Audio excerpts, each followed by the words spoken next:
दुश्मन का घर नई भर्ती वाली है, ऑपरेशन की मीटिंग चल रही है, तुम बाहर रहो।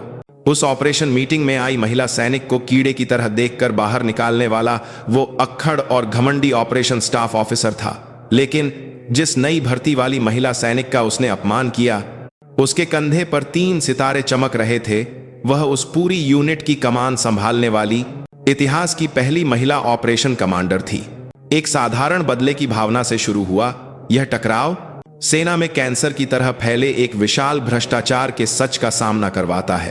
अगर आपको यह कहानी पसंद आए तो कृपया सब्सक्राइब करें, लाइक करें और नोटिफिकेशन ऑन करें। धन्यवाद। भारी लोहे के दरवाजे के पीछे कसकर बंद ऑपरेशन कमांड कंट्रोल रूम, जिसे आमतौर पर बंकर कहा जाता है, का माहौल हमेशा की तरह ठंडी तनाव, बासी धूल की गंध और हल्की कॉफी की महक का मिश्रण था।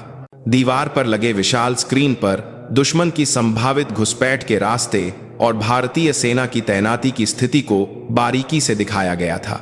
दर्जनों अधिकारी अपने अपने कंसोल के सामने बैठे लगातार आ रही जानकारी को प्रोसेस कर रहे थे और उनकी आंखें चमक रही थीं। इस पूरी अफरा तफरी के केंद्र में operation staff officer colonel Vikram Singh Rathore थे। उनकी मेज बंकर के सबसे ऊंचे मंच पर थी, जहां से वह एक बादशाह की तरह पूरे सिचुएशन रूम पर नजर रखते थे। 40 के पार होने के बावजूद उनका शरीर सुगठित था। छोटे कटे हुए बालों के नीचे उनकी तीखी आंखें उनके अधिकार और अहंकार दोनों को एक साथ दर्शाती थीं। वह पूरी सेना में बेहतरीन ऑपरेशन प्लानिंग के लिए जाने जाते थे, लेकिन उससे भी ज्यादा मशहूर उनका गुस्सैल स्वभाव और पुराने जमाने की सोच थी। कैप्टन कुमार, सो रहे हो क्या? तुम्हारी आंखें क्या दिखावे के लिए हैं? दुश्मन की एक छोटी सी चाल की वजह से हमारी पूरी बटालियन घिरने वाली है और तुम रिपोर्ट में वर्तनी की गलतियां ठीक कर रहे हो। कर्नल राठौड़ की दहाड़ पूरे बंकर में गूंज गई। जिस कैप्टन कुमार का नाम लिया गया था, उसके कंधे कांप गए। उसने रात भर की ड्यूटी से लाल हुई आंखों को मलते हुए तुरंत खड़े होने की कोशिश की, लेकिन विक्रम ने उसे नजरअंदाज कर दिया।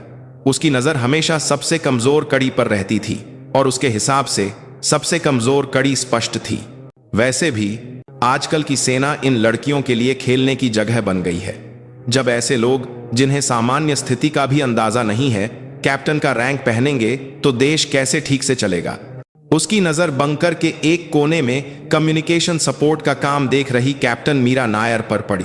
कैप्टन नायर ने इस अपमानजनक टिप्पणी पर अपने होंठ काट लिए, लेकिन उसमें जवाब देने की हिम्मत नहीं थी। विक्रम राठौड़ के लिए महिला सैनिक नहीं थीं। वे सिर्फ टैक्स का पैसा बर्बाद करने वाली सजावट की चीजें या शोर मचाने वाली मुसीबत थीं। खासकर ऑपरेशनल फील्ड में महिला सैनिकों के प्रति उसकी नफरत एक बीमारी के स्तर पर थी। जब भी कोई महत्वपूर्ण ऑपरेशन मीटिंग होती, वह जानबूझकर महिला अधिकारियों को बाहर कर देता था। उसका तर्क हमेशा यही रहता था कि वे सिर्फ जगह घेरती हैं और शोर मचाती हैं। आज भी कोई अपवाद नहीं था। कुछ दिनों में होने वाले एक बड़े भारत अमेरिका संयुक्त सैन्य अभ्यास से पहले अंतिम ऑपरेशनल योजना की समीक्षा के लिए एक महत्वपूर्ण बैठक थी। बंकर के कॉन्फ्रेंस रूम में सभी विभागों के मुख्य स्टाफ ऑफिसर सांस रोके बैठे थे।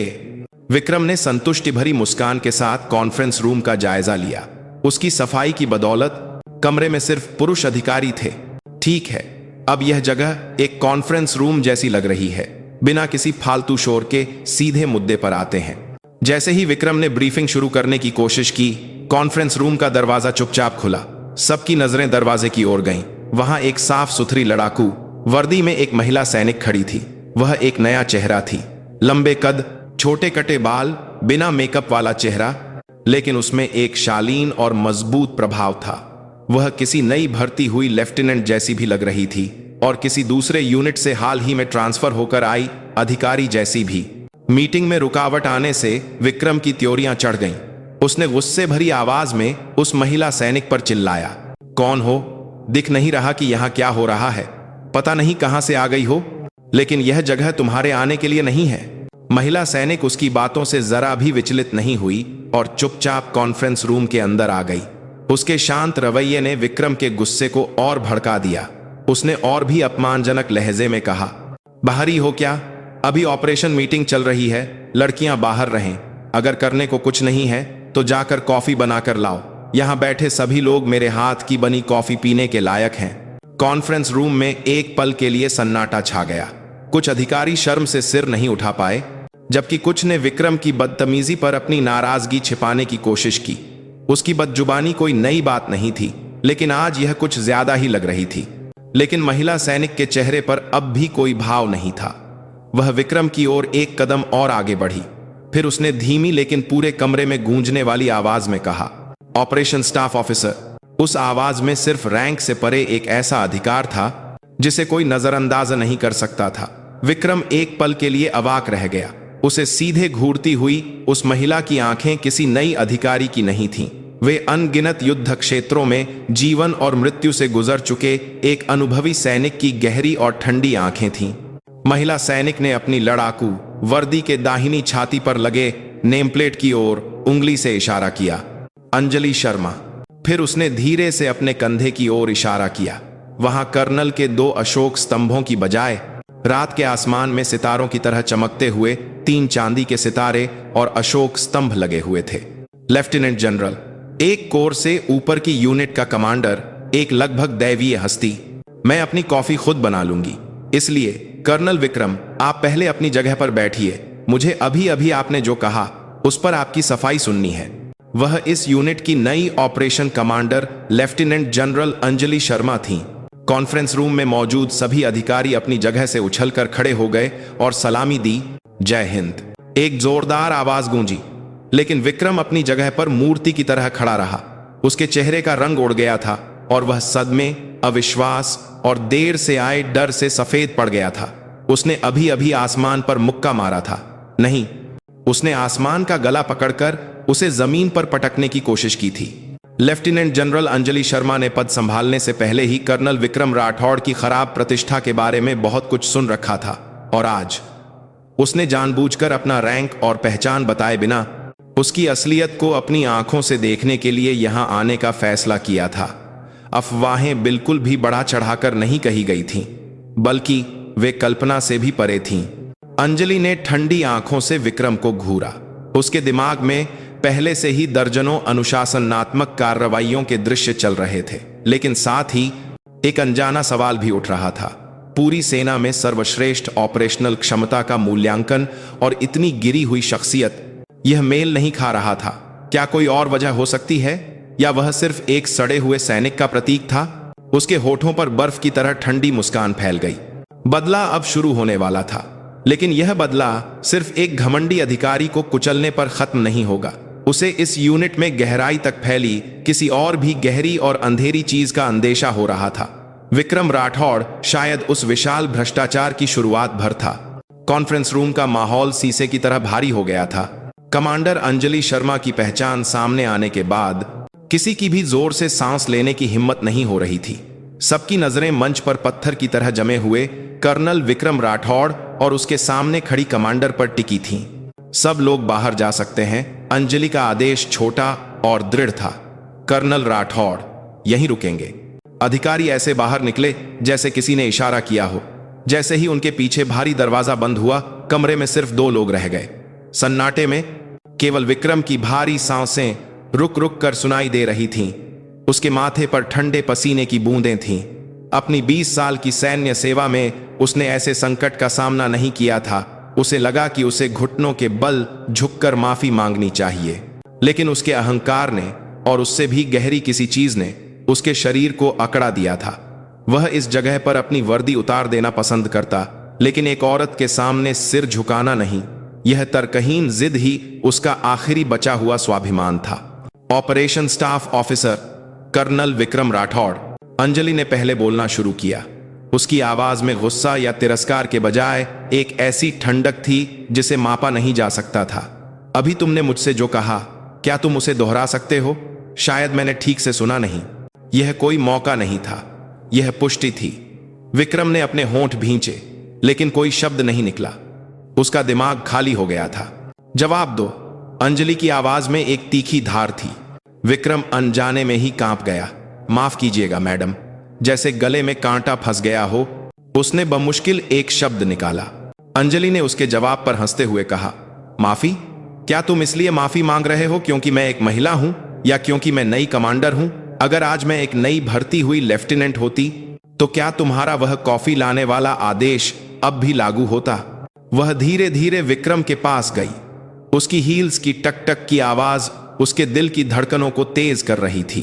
वह उसकी मेज के सामने रुकी और मेज पर रखी मोटी ऑपरेशनल प्लान फाइल को उठाया। मैंने तुम्हारे बारे में रिपोर्टें पढ़ी हैं। सेना का सर्वश्रेष्ठ ऑपरेशनल दिमाग, एक प्रतिभाशाली रणनीतिकार जिसकी बराबरी कोई नहीं कर सकता, लेकिन इसके पीछे एक गहरी महिला विरोधी सोच और पुरानी सत्तावादी मानसिकता छिपी है। आज देखकर लगता है कि वह मूल्यांकन बिल्कुल सही था। अंजलि ने ऑपरेशनल प्लान को हल्के से पलटा। यह जटिल प्रतीकों और संख्याओं से भरा था, एक लगभग जत्थे की योजना। विक्रम की क्षमता पर कोई संदेह नहीं था। इतनी पच्छुतो योजना बनाने वाले दिमाग के साथ तुम इतना घटिया व्यवहार कैसे कर सकते हो? तुम्हारा यह अहंकार कहां से आता है? सिर्फ इस तथ्य से कि तुम एक पुरुष हो या इस कर्नल के रैंक से मिली तुच्छ शक्ति से? उसने फाइल को मेज पर फेंक दिया। धम की आवाज ने विक्रम के दिल को दहला दिया। उसने सहज रूप से एक रक्षात्मक रुख अपनाया। कमांडर, मैं मानता हूं कि मेरे व्यक्तिगत व्यवहार में समस्याएं थीं, लेकिन मैंने कभी भी अपने कर्तव्य में लापरवाही नहीं की। मैं अपनी ऑपरेशनल क्षमताओं में किसी से पीछे नहीं हूं। इस यूनिट के लिए चुप रहो। अंजलि की आवाज बर्फीले सूए की तरह उसकी बात काट गई। यूनिट के लिए? तुम्हारे जैसा इंसान होना ही इस यूनिट के लिए एक अपमान है। यह सेना के अनुशासन को तोड़ता है। तुम एक ऑपरेशन स्टाफ ऑफिसर हो जिसका काम मित्र सेनाओं को एकजुट करना और कमान देना है, लेकिन तुम खुद ही अपनी सेना के आधे हिस्से को दुश्मन बना रहे हो। क्या यह यूनिट के लिए है? उसने विक्रम की आंखों में सीधे देखा। ऐसा लगा जैसे उसकी नजरें उसकी आत्मा को भेद रही थीं। तुम्हारे पास दो विकल्प हैं। पहला, आज ही अपनी वर्दी उतार दो। अगर तुम चुपचाप इस्तीफा दे देते हो तो मैं सुनिश्चित करूंगी कि तुम्हारे रिकॉर्ड में कोई अपमानजनक टिप्पणी न हो। दूसरा, मैं तुम्हें यहीं रहने दूंगी, लेकिन मैं तुम्हारी हर चीज बदल दूंगी। इसमें हड्डियों को गलाने वाला दर्द होगा। हो सकता है कि तुम्हें वह सब कुछ जो तुमने अब तक बनाया है, अपना घिनौना अहंकार और अधिकार, सब कुछ मेरे पैरों के नीचे रखना पड़े। विक्रम ने अपना थूक निगला। उसके दिमाग में हजारों विचार टकरा रहे थे। क्या वह यहीं खत्म हो जाए? या वह समझ नहीं पा रहा था कि अंजलि उसे विकल्प क्यों दे रही थी। कोई भी सामान्य कमांडर उसे तुरंत बर्खास्त कर देता। पद से हटाना, अनुशासनात्मक समिति और फिर जबरन सेवानिवृत्ति, यही सामान्य प्रक्रिया थी। लेकिन वह एक अवसर जैसी चीज दे रही थी। क्या यह दया थी या किसी और क्रूर सजा का संकेत? तभी विक्रम के दिमाग में कुछ कौंधा। उसे अंजलि शर्मा के नाम के बारे में कुछ धुंधली यादें थीं। वह कोई पैराशूट से आई अधिकारी नहीं थी। उसने कई फ्रंटलाइन फील्ड कमांड में सेवा की थी और कुछ साल पहले हुए एक बड़े रक्षा घोटाले का पर्दाफाश करने में महत्वपूर्ण भूमिका निभाई थी, जिससे सेना के भीतर के बड़े भ्रष्टाचारियों का सफाया हुआ था। आयरन लेडी या नागिन जैसे उपनामों से जानी जाने वाली वह एक सिद्धांतवादी थी जो कोई समझौता नहीं करती थी। ऐसी महिला उसे मौका क्यों दे रही है? विक्रम की आंखों में हल्की सी हलचल हुई। उसे लगा कि शायद वह उसकी कीमत आंक रही है। शायद उसे उसकी ऑपरेशनल प्लानिंग की क्षमता की जरूरत है, इसलिए वह इस अपमान को सहकर भी उसे इस्तेमाल करना चाहती है। इस विचार के आते ही उसका अहंकार फिर से जाग उठा। मैं अपनी वर्दी नहीं उतार सकता, विक्रम ने आखिरकार कहा। उसकी आवाज में एक दृढ़ संकल्प था। मैं एक सैनिक हूं। मैंने अपना सब कुछ यहां समर्पित कर दिया है। अगर आप मुझे बदलना चाहती हैं तो मैं इसे खुशी खुशी स्वीकार करूंगा। उसका जवाब सुनकर अंजलि के होठों पर एक रहस्यमयी मुस्कान आ गई। यही जवाब वह चाहती थी। उसे एक ऐसे इंसान की जरूरत नहीं थी जो आसानी से टूट जाए। विक्रम का अहंकार और जहर अगर सही दिशा में मोड़ दिया जाए तो किसी भी चीज से ज्यादा शक्तिशाली हथियार बन सकता था। ठीक है, मैं तुम्हें अपने इस फैसले पर पछताने पर मजबूर कर दूंगी। अंजलि मुड़ी और कॉन्फ्रेंस रूम के दरवाजे की ओर चल दी। दरवाजा खोलने से ठीक पहले उसने एक आखिरी बात कही।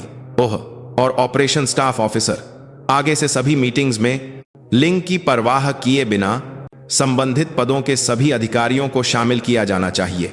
अगर मेरे इस आदेश का उल्लंघन हुआ तो तुम्हें कोर्ट मार्शल का सामना करना पड़ेगा और तुम अपनी कॉफी खुद बनाओगे।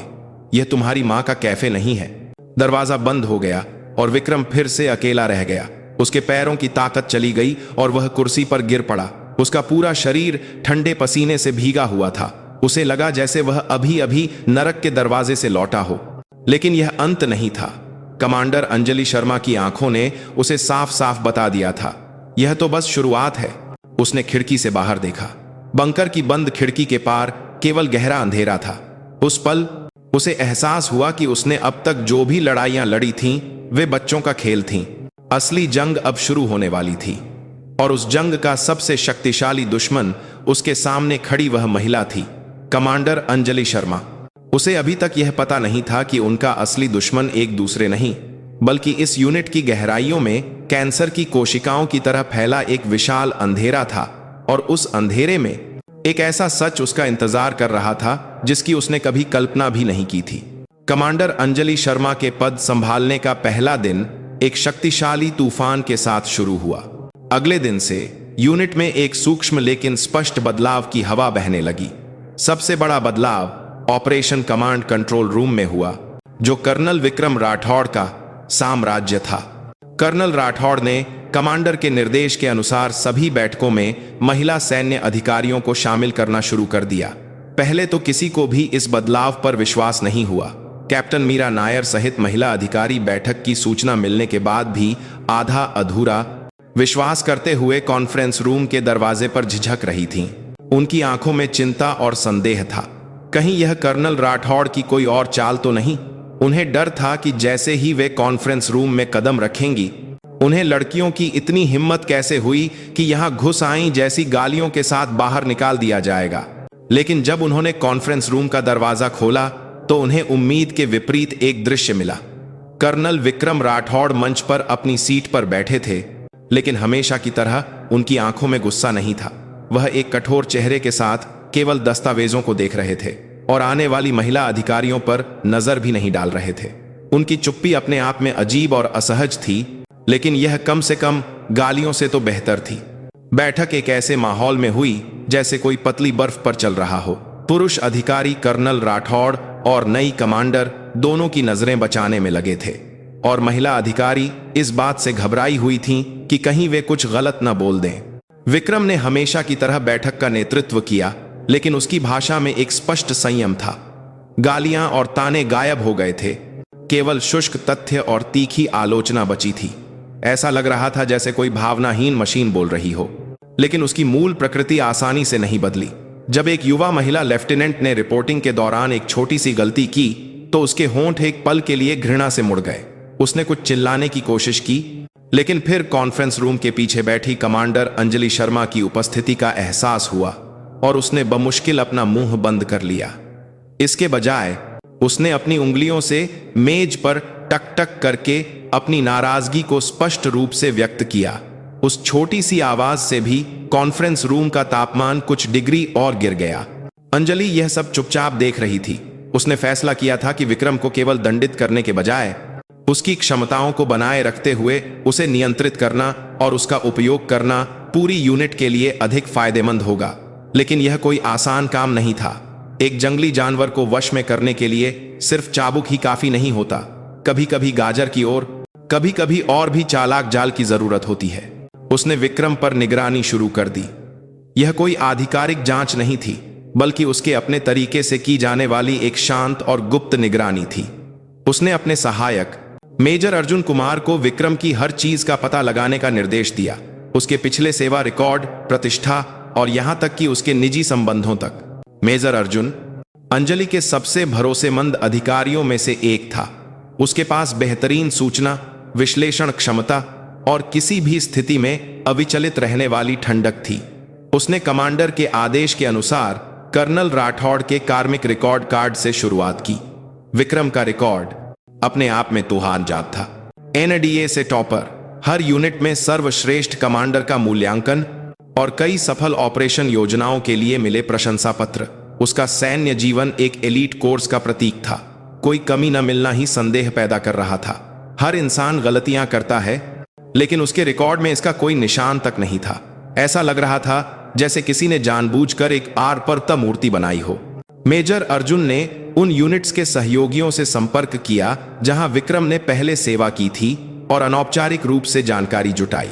अधिकांश प्रतिक्रियाएं समान थीं।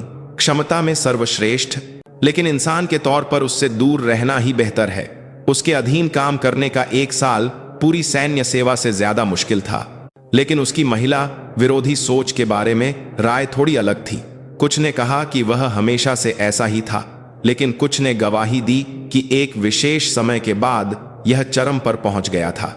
एक अजीब बात है मैडम, कुछ दिनों बाद मेजर अर्जुन ने अंजलि के कार्यालय में रिपोर्ट दी। कर्नल राठौड़ की महिला विरोधी सोच लगभग 5 साल पहले एक बीमारी में बदल गई। संयोग से यह तब हुआ जब वह पर्वतीय ब्रिगेड में ऑपरेशन ऑफिसर के रूप में कार्यरत थे। उससे पहले वह पितृसत्तात्मक और सत्तावादी तो थे, लेकिन महिला सैनिकों को इस तरह कीड़े की तरह नहीं देखते थे। 5 साल पहले वहां क्या हुआ था? अंजलि की आंखें तीखी हो गईं। एक ही विशेष घटना है। उस समय उनकी सबसे प्रिय अधीनस्थ कैप्टन प्रिया नायर एक प्रशिक्षण अभ्यास के दौरान एक दुर्भाग्यपूर्ण दुर्घटना में शहीद हो गईं। मेजर अर्जुन ने मॉनिटर पर संबंधित डेटा दिखाया। तस्वीर में कैप्टन प्रिया नायर के बाल छोटे थे और चेहरा मासूम था, लेकिन उसकी आंखों में विक्रम जैसी ही दृढ़ता थी। कहा जाता है कि कैप्टन नायर एकमात्र महिला सैनिक थीं जिसे कर्नल राठौड़ ने एक सैनिक के रूप में स्वीकार किया था। शारीरिक क्षमता, सामरिक समझ, नेतृत्व, हर मामले में वह पुरुष सैनिकों पर भारी थीं। कर्नल राठौड़ उन्हें अपने उत्तराधिकारी के रूप में देखते थे और उन्हें बहुत मानते थे। दुर्घटना का कारण क्या था? आधिकारिक घोषणा के अनुसार यह व्यक्तिगत लापरवाही के कारण गिरने से हुई मौत थी। रॉक क्लाइंबिंग प्रशिक्षण के दौरान सुरक्षा उपायों का ठीक से पालन न करने के कारण पैर फिसल गया। यह सेना का अंतिम निष्कर्ष था। अंजलि ने अपनी भौहें सिकोड़ ली। विक्रम जैसे सतर्क कमांडर के अधीन, और वह भी उसकी सबसे प्रिय अधीनस्थ का इतनी बेतुकी गलती से मर जाना आसानी से पचने वाली बात नहीं थी। लेकिन उस समय यूनिट के भीतर एक और अफवाह फैली थी। मेजर अर्जुन ने अपनी आवाज धीमी की। कहा जाता है कि दुर्घटना के समय कैप्टन नायर द्वारा इस्तेमाल की गई रस्सी खराब गुणवत्ता की थी। यह सेना को सप्लाई किया गया नया उपकरण था, लेकिन इसकी वास्तविक प्रदर्शन क्षमता मानकों से बहुत कम थी। कुछ सैनिकों ने रस्सी की स्थिति के बारे में रिपोर्ट भी की थी, लेकिन उच्च अधिकारियों ने इसे नजरअंदाज कर दिया और प्रशिक्षण जारी रखने का आदेश दिया। क्या उस घटना की जांच हुई थी? एक औपचारिक जांच हुई थी, लेकिन अंत में इसे व्यक्तिगत गलती बताकर बंद कर दिया गया। उस उपकरण की आपूर्ति करने वाली कंपनी शस्त्र डिफेंसेस नामक एक फर्म थी, जिसके सेना के साथ लंबे समय से घनिष्ठ संबंध थे। कहा जाता है कि उस समय रक्षा समिति के एक प्रभावशाली सांसद से भी उनके संबंध थे, इसलिए कोई भी उन्हें छू नहीं सका। शस्त्र डिफेंस। अंजलि ने वह नाम अच्छी तरह से याद कर लिया। यह वही कंपनी थी जिसका नाम उसके द्वारा पहले उजागर किए गए रक्षा घोटाले में भी कई बार आया था, लेकिन वह चालाकी से कानून के शिकंजे से बच निकली थी। पहेली के टुकड़े एक एक करके जुड़ रहे थे। अगर विक्रम यह मानता है कि कैप्टन नायर की मौत एक साधारण दुर्घटना नहीं, बल्कि सेना और रक्षा कंपनी के बीच एक घिनौने सौदे के कारण हुई मानव जनित त्रासदी थी, और अगर उसने सच को उजागर करने की कोशिश की लेकिन बड़ी शक्तियों के सामने निराश हो गया, तो उसकी चरम महिला विरोधी सोच शायद एक विकृत रक्षा तंत्र हो सकती है। कैप्टन नायर जैसी त्रासदी को दोबारा होने से रोकने के लिए महिला सैनिकों को खतरनाक ऑपरेशनल क्षेत्रों से दूर धकेलने का एक अवचेतन प्रयास, या अपनी बेबसी और अपराध बोध को छिपाने के लिए नफरत का प्रक्षेपण। बेशक यह सब केवल एक परिकल्पना थी, लेकिन अंजलि को अपनी अंतरात्मा पर विश्वास था। कर्नल विक्रम राठौड़ के केवल एक सड़े हुए सैनिक होने की संभावना कम थी। वह शायद एक विशाल अन्याय के खिलाफ अकेले लड़ते हुए घायल और अलग थलग पड़ गया भेड़िया हो सकता था। अंजलि ने खिड़की से बाहर परेड ग्राउंड को देखा। सुबह की शारीरिक ट्रेनिंग का समय था और सैकड़ों सैनिक नारे लगाते हुए दौड़ रहे थे। उस कतार में सबसे आगे, बिना किसी लड़खड़ाहट के दौड़ते हुए, कर्नल विक्रम राठौड़ का फिगुरा दिखाई दिया। उसकी पीठ पत्थर की तरह सख्त और अकेली लग रही थी। अंजलि ने फैसला किया, उसे विक्रम की और भी गहराई में जाना होगा। उसे उसका मुखौटा उतारकर उसके अंदर छिपे सच को बाहर निकालना होगा। यह सिर्फ एक अधिकारी को बचाने का मामला नहीं था। अगर उसकी परिकल्पना सच थी, तो यह सेना को बीमार कर रहे एक बड़े कैंसर को जड़ से उखाड़ फेंकने का एक अवसर भी था। उसने अब विक्रम पर केवल निगरानी रखने से आगे बढ़कर उसकी आत्मा का विश्लेषण करने की तैयारी शुरू कर दी और उस विश्लेषण का चाकू 5 साल पहले कैप्टन प्रिया नायर के गिरे उस ऊबड़ खाबड़ पहाड़ी इलाके की ओर इशारा कर रहा था। विक्रम सो नहीं पा रहा था। जब से कमांडर अंजलि शर्मा आई थी, उसकी रातें बुरे सपनों और अनिद्रा से भरी थीं। आंखें बंद करते ही उसे घृणा से देखती हुई अंजलि की ठंडी आंखें याद आती और बमुश्किल नींद आती तो 5 साल पहले की वह भयानक याद उसे फिर से घेर लेती। सपने में वह हमेशा एक धुंध भरे चट्टान के नीचे खड़ा होता था। एक चीख के साथ कुछ टूटने की भयानक आवाज उसके कानों में गूंजती थी। वह बेतहाशा ऊपर देखने की कोशिश करता, लेकिन घना कोहरा कुछ भी नहीं दिखाता था। कुछ देर बाद कोहरे को चीरते हुए कुछ उसके पैरों पर धड़ाम से गिरता था। वह एक टूटा हुआ हेलमेट और खून से लथपथ कैप्टन प्रिया नायर का चेहरा था। वह आंखें खोले उसे दोषपूर्ण नजरों से देख रही थी। आपने मुझे क्यों नहीं बचाया? आपने अनजान बनने का नाटक क्यों किया? उसके होंठ नहीं हिलते थे, लेकिन उसकी आवाज उसकी हड्डियों तक पहुंच जाती थी। आह! विक्रम चिल्लाते हुए बिस्तर से उठ बैठा। उसका पूरा शरीर ठंडे पसीने से भीगा हुआ था और उसका दिल बेकाबू होकर पागलों की तरह धड़क रहा था। उसने कुछ देर तक हांफते हुए अंधेरे में शून्य को घूरा। वही सपना, पिछले 5 सालों से एक भी दिन उसे न छोड़ने वाला वह भयानक सपना। उसके लिए कैप्टन प्रिया नायर सिर्फ एक अधीनस्थ नहीं थी, वह एक सैनिक के रूप में उसके विश्वास का प्रतीक थी। जब वह पहली बार उसकी यूनिट में आई थी तो उसने उसे भी बाकी महिला सैनिकों की तरह नजरअंदाज किया था, लेकिन कैप्टन नायर अलग थी। वह किसी भी प्रशिक्षण में पुरुषों से पीछे नहीं रहती थी, बल्कि उन्हें मात देती थी। उसकी सामरिक समझ इतनी गहरी और तीखी थी कि वह खुद भी हैरान रह जाता था। वह पहली इंसान थी जिसने उसे यह एहसास दिलाया था कि लिंग सिर्फ एक शारीरिक अंतर है और एक सच्चे सैनिक की योग्यता मजबूत मानसिक शक्ति और अटूट इच्छा शक्ति में निहित है। उसने उसमें अपना युवा रूप देखा था। उसने उसे अपना उत्तराधिकारी मान लिया था और अपना सारा ज्ञान और अनुभव उसे सौंप दिया था। कैप्टन नायर ने उसकी उम्मीदों को नहीं तोड़ा और तेजी से तरक्की की, लेकिन वह उसे बचा नहीं सका। दुर्घटना वाले दिन उसे अच्छी तरह याद था। प्रशिक्षण से ठीक पहले एक सैनिक ने रिपोर्ट दी कि रस्सी की स्थिति अजीब है। उसकी सतह थोड़ी घिस गई थी और एक खास हिस्सा बाकी हिस्सों से पतला था। विक्रम ने तुरंत उपकरण बदलने का आदेश दिया, लेकिन सप्लाई ऑफिसर ने असमर्थता जताई। यह नई सप्लाई की गई रस्सी थी, इसलिए कोई अतिरिक्त रस्सी नहीं थी और मुख्यालय से अनुरोध करने पर भी कुछ दिन लग जाते। समय कम था और प्रशिक्षण को योजना के अनुसार चलना था। अंत में उसने प्रशिक्षण जारी रखने का फैसला किया। क्या हो जाएगा? इस लापरवाही भरे विचार ने उसके फैसले को धुंधला कर दिया और उस लापरवाही की कीमत भयानक थी। सबसे कठिन रास्ते पर सबसे आगे चढ़ रही कैप्टन नायर की रस्सी झूठ की तरह टूट गई। वह दर्जनों मीटर नीचे चट्टानों पर गिरती हुई उसे केवल असहाय होकर देख सकता था। दुर्घटना के बाद उसने पागलों की तरह सच्चाई का पता लगाने की कोशिश की। उसने टूटी हुई रस्सी के टुकड़े चुपके से इकट्ठे किए और एक निजी लैब में विश्लेषण के लिए भेजे। परिणाम चौंकाने वाले थे। रस्सी की तन्यता ताकत सेना की आवश्यकता के आधे से भी कम थी। यह एक घटिया उत्पाद था। किसी ने जानबूझकर घटिया सामग्री का उपयोग करके रस्सी बनाई थी और सेना को आपूर्ति की थी। वह इस सच्चाई के साथ सैन्य पुलिस और सतर्कता विभाग के पास गया, लेकिन उसकी गुहार एक विशाल दीवार से टकराकर खोखली प्रतिध्वनि बनकर रह गई। आपूर्तिकर्ता कंपनी शस्त्र डिफेंस सेना के शीर्ष अधिकारियों के साथ मजबूती से जुड़ी हुई थी। उसकी शिकायतें बार बार खारिज कर दी गईं और उल्टे उसे वरिष्ठ अधिकारी की प्रतिष्ठा को नुकसान पहुंचाने और सेना की छवि खराब करने के आरोप में चेतावनी मिली। वह सच्चाई को उजागर करने की जितनी कोशिश करता, उतना ही गहरे दलदल में फंसता जाता। आखिरकार उसने सब कुछ छोड़ दिया। उस दिन के बाद विक्रम पूरी तरह से बदल गया। उसने अपनी बेबसी पर गुस्से और प्रिया को न बचा पाने के अपराध बोध को अन्य महिला सैनिकों के प्रति घृणा के रूप में व्यक्त करना शुरू कर दिया। उसने खुद को यह कहकर समझाया कि महिला सैनिक कमजोर होती हैं, उन्हें सेना जैसे खतरनाक स्थान पर नहीं होना चाहिए ताकि वह अपने घावों को छिपा सके। उसका महिला सैनिकों को ऑपरेशन मीटिंग से बाहर निकालना और उनका अपमान करना वास्तव में उन्हें बचाने का एक विकृत तरीका था। वह प्रिया नायर जैसी और कोई बलि नहीं चाहता था। बेशक उसके इस विकृत तरीके को कोई नहीं समझ सका और वह धीरे धीरे और भी अकेला होता गया।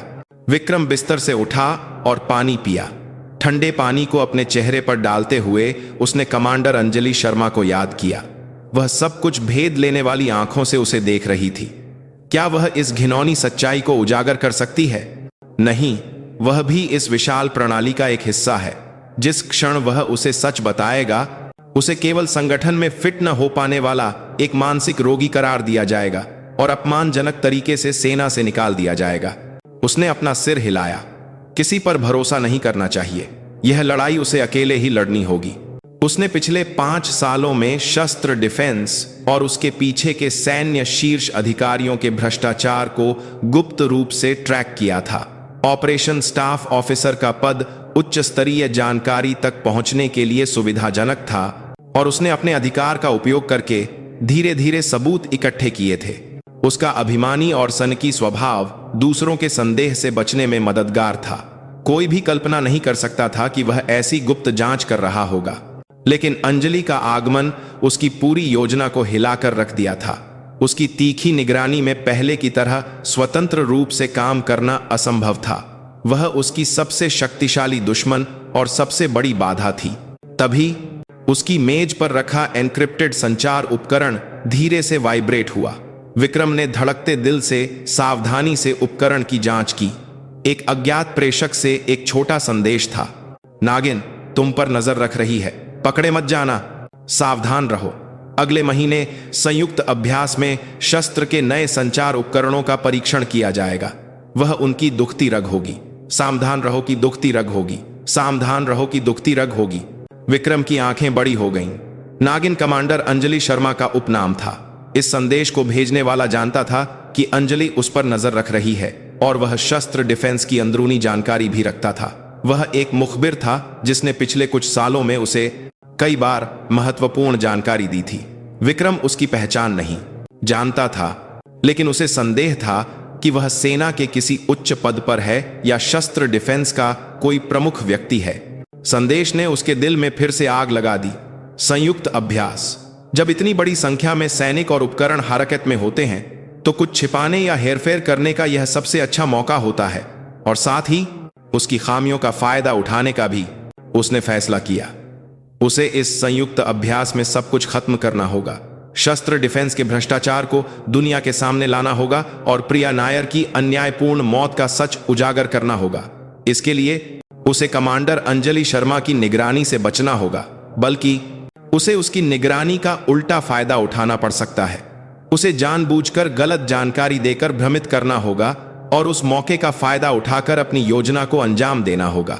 विक्रम की आंखों में पहले जैसी जानलेवा चमक लौट आई। वह अब अतीत के भूतों से पीड़ित एक कमजोर आदमी नहीं था।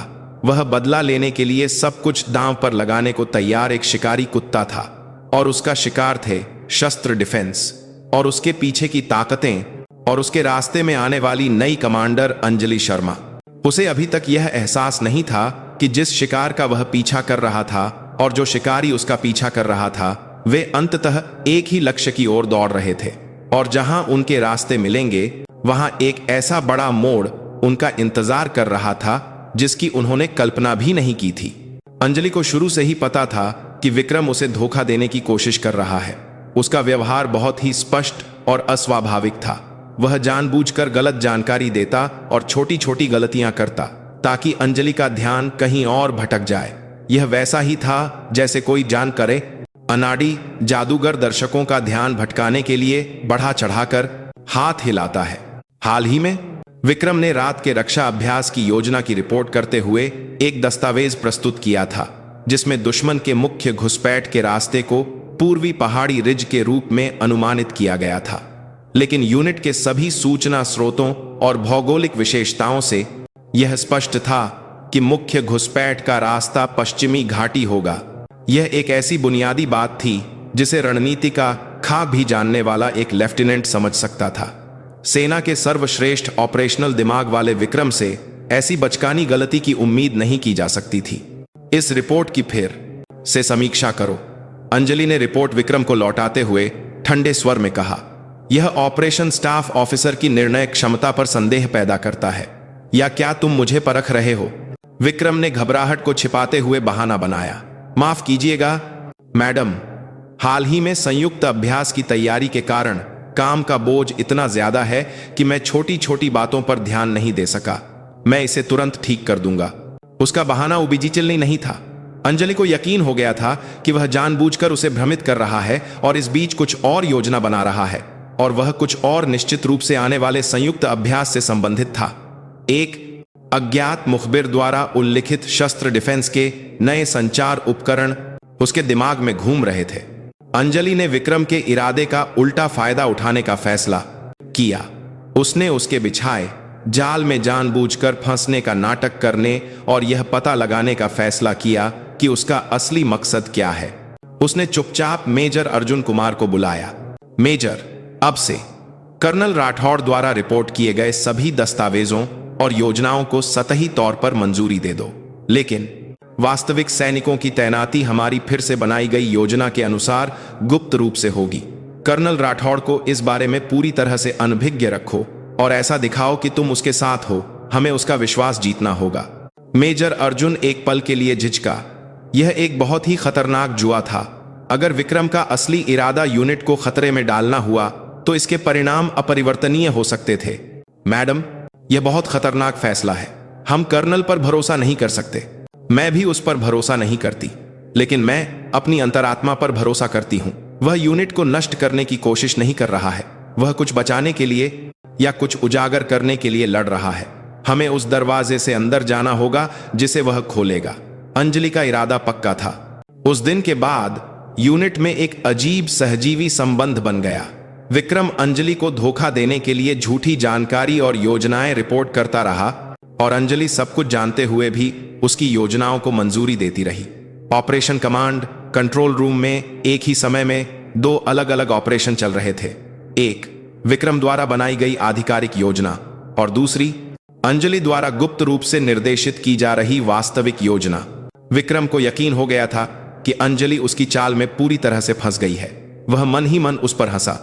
आयरन लेडी या नागिन जैसे उपनाम सब दिखावा थे। वह भी सिर्फ रैंक की चमक वाली, फील्ड के अनुभव से रहित एक किताबी कीड़ा थी। उसने यह मान लिया था।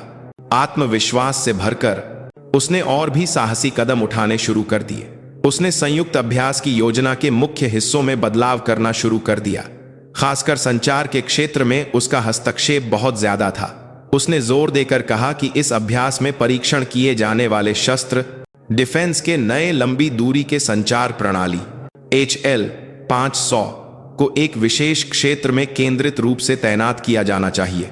उसने इसका कारण चरम परिस्थितियों में उपकरण के प्रदर्शन का परीक्षण करना बताया, लेकिन जिस क्षेत्र को उसने चुना था वह सामरिक रूप से बिल्कुल भी महत्वपूर्ण नहीं था। एक दूरस्थ पहाड़ी इलाका। अंजलि ने उसकी सभी मांगें मान ली। उसे अंदेशा हो गया था कि वह HL 500 का उपयोग करके कुछ करने की योजना बना रहा है। मेजर अर्जुन कुमार के माध्यम से गुप्त रूप से प्राप्त HL 500 की स्पेसिफिकेशन शीट ने उसके संदेह को और भी बढ़ा दिया। कागज पर प्रदर्शन उच्चत था, लेकिन उसमें कुछ संदिग्ध हिस्से थे। विशेष रूप से आपातकालीन स्थिति में सभी संचार रिकॉर्ड को दूरस्थ रूप से हटाने की बैकडोर सुविधा बहुत ही असामान्य थी। यह सैन्य संचार उपकरण में नहीं होना चाहिए था। यह एक घातक सुरक्षा खामी थी। अंजलि ने अनुमान लगाया कि यह बैकडोर शस्त्र डिफेंस द्वारा अपने भ्रष्टाचार को छिपाने के लिए लगाया गया एक उपकरण होगा। अगर उपकरण में कोई खराबी आती है या उनके खिलाफ कोई प्रतिकूल संचार होता है तो वे इस बैकडोर का उपयोग करके सभी सबूतों को एक पल में नष्ट कर सकते थे। और विक्रम इस बैकडोर के अस्तित्व को जानता है और वह इसका उल्टा फायदा उठाकर शस्त्र डिफेंस के भ्रष्टाचार को दुनिया के सामने उजागर करने की कोशिश कर रहा हो सकता है। संयुक्त अभ्यास शुरू होने से कुछ दिन पहले अंजलि ने विक्रम को अपने कार्यालय में बुलाया। उसने फैसला किया कि अब उसके साथ इस धोखे भरे नाटक को जारी रखने की कोई जरूरत नहीं है। अब समय आ गया था कि उसका मुखौटा उतारा जाए और सीधे सच्चाई का सामना किया जाए। ऑपरेशन स्टाफ ऑफिसर, संयुक्त अभ्यास की तैयारी कैसी चल रही है?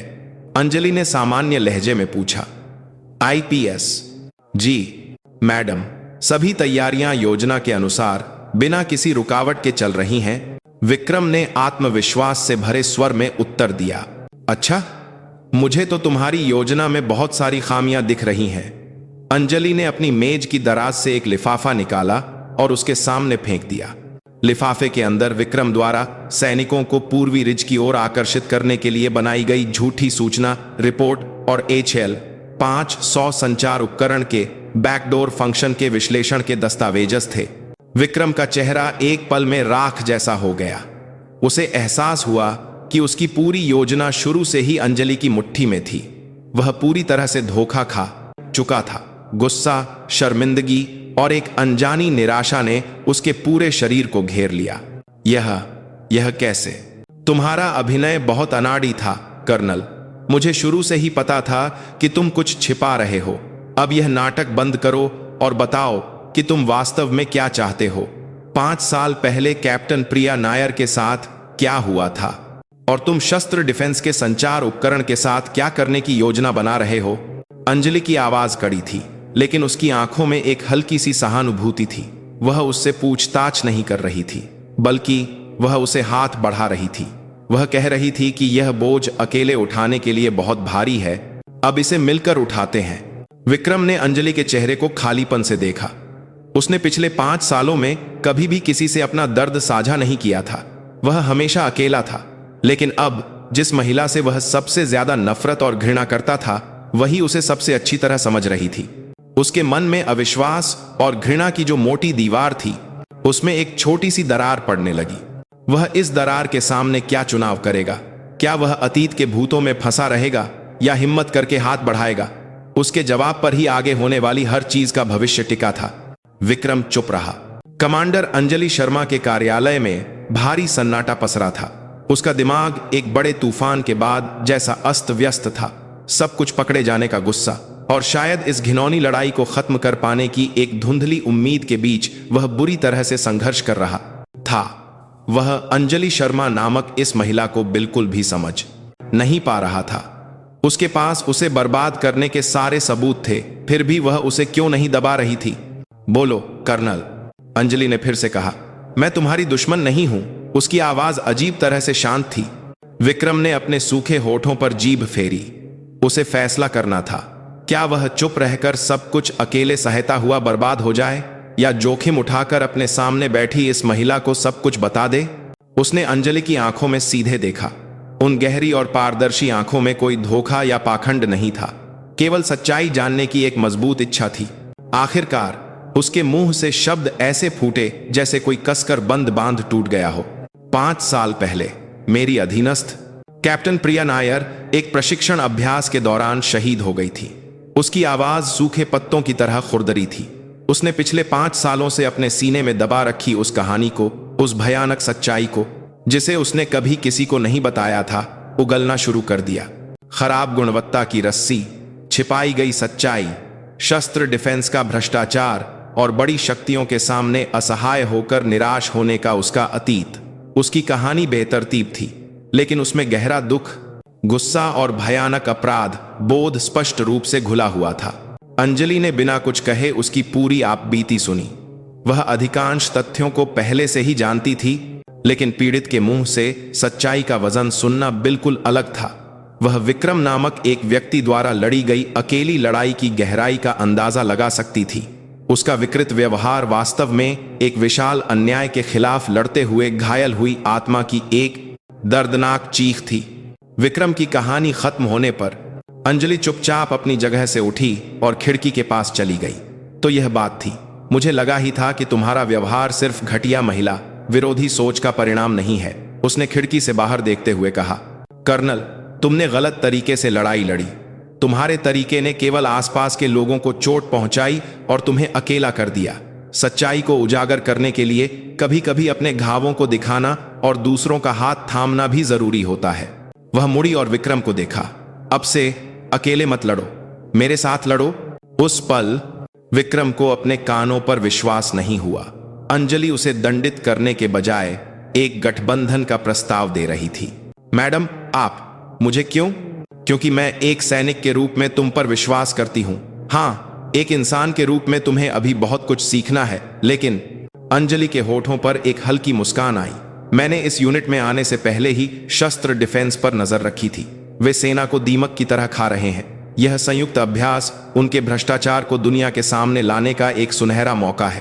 तुम अंदर से उनकी कमजोरियों का फायदा उठाओगे और मैं बाहर से उन्हें घेरूंगी। हम अब एक ही लक्ष्य वाले साथी हैं। विक्रम अवाक रह गया। उसने सोचा था कि अंजलि केवल उस पर नजर रख रही है, लेकिन वह उससे कहीं बड़ी तस्वीर देख रही थी। वह एक विशाल शतरंज की बिसात पर सिर्फ एक मोहरा था, लेकिन वह उस पूरी बिसात को चलाने वाली खिलाड़ी थी। उसे पहली बार उसके प्रति सम्मान महसूस हुआ। यह रैंक के प्रति आज्ञाकारिता नहीं थी, बल्कि एक इंसान की क्षमता और दूरदर्शिता के प्रति शुद्ध सम्मान था। मुझे क्या करना होगा? विक्रम ने आखिरकार सिर झुकाया। यह हार नहीं, बल्कि स्वीकृति का प्रतीक था। अपनी योजना जारी रखो। शस्त्र डिफेंस के नए संचार उपकरण HL-500 को अपनी इच्छित जगह पर तैनात करो और उन्हें लापरवाह बनाओ। उन्हें तुम पर पूरी तरह से विश्वास करना होगा। जिस क्षण वे सबूत मिटाने के लिए बैकडोर का उपयोग करेंगे, हम उनकी सांसें रोक देंगे। अंजलि की आंखें ठंडी चमक उठीं। उसने मेजर अर्जुन कुमार को बुलाकर एक नई ऑपरेशन योजना बनाना शुरू कर दिया। विक्रम की अंदरूनी जानकारी और अंजलि के रणनीतिक निर्णय के संयोजन से योजना पहले से कहीं ज्यादा परिष्कृत और सटीक हो गई। अब मोर्चे दो में बंट गए थे। एक, संयुक्त अभ्यास के मंच पर खेला जाने वाला आधिकारिक युद्ध, और दूसरा, उस मंच के पीछे शस्त्र डिफेंस और उसके समर्थकों के खिलाफ लड़ा जाने वाला एक अदृश्य युद्ध। विक्रम और अंजलि को इन दो मोर्चों पर अलग अलग भूमिकाएं निभानी थीं। विक्रम वापस ऑपरेशन कमांड कंट्रोल रूम में आ गया। उसका चेहरा पहले जैसा ही था, लेकिन उसका अंदर का इंसान पूरी तरह से बदल चुका था। वह अब एक अकेला बदला लेने वाला नहीं था। उसके पीछे अंजलि जैसी एक शक्तिशाली सहयोगी थी। वह फिर से अपनी भूमिका में डूब गया। उसने शस्त्र डिफेंस के लोगों के साथ लगातार संवाद किया और उन्हें आश्वस्त किया। उसने जानबूझकर कमांडर अंजलि शर्मा के बारे में शिकायतें की, ताकि ऐसा लगे कि वह अब भी उसके साथ शत्रुतापूर्ण संबंध में है। शस्त्र डिफेंस के लोग विक्रम पर पूरी तरह से भरोसा करने लगे थे।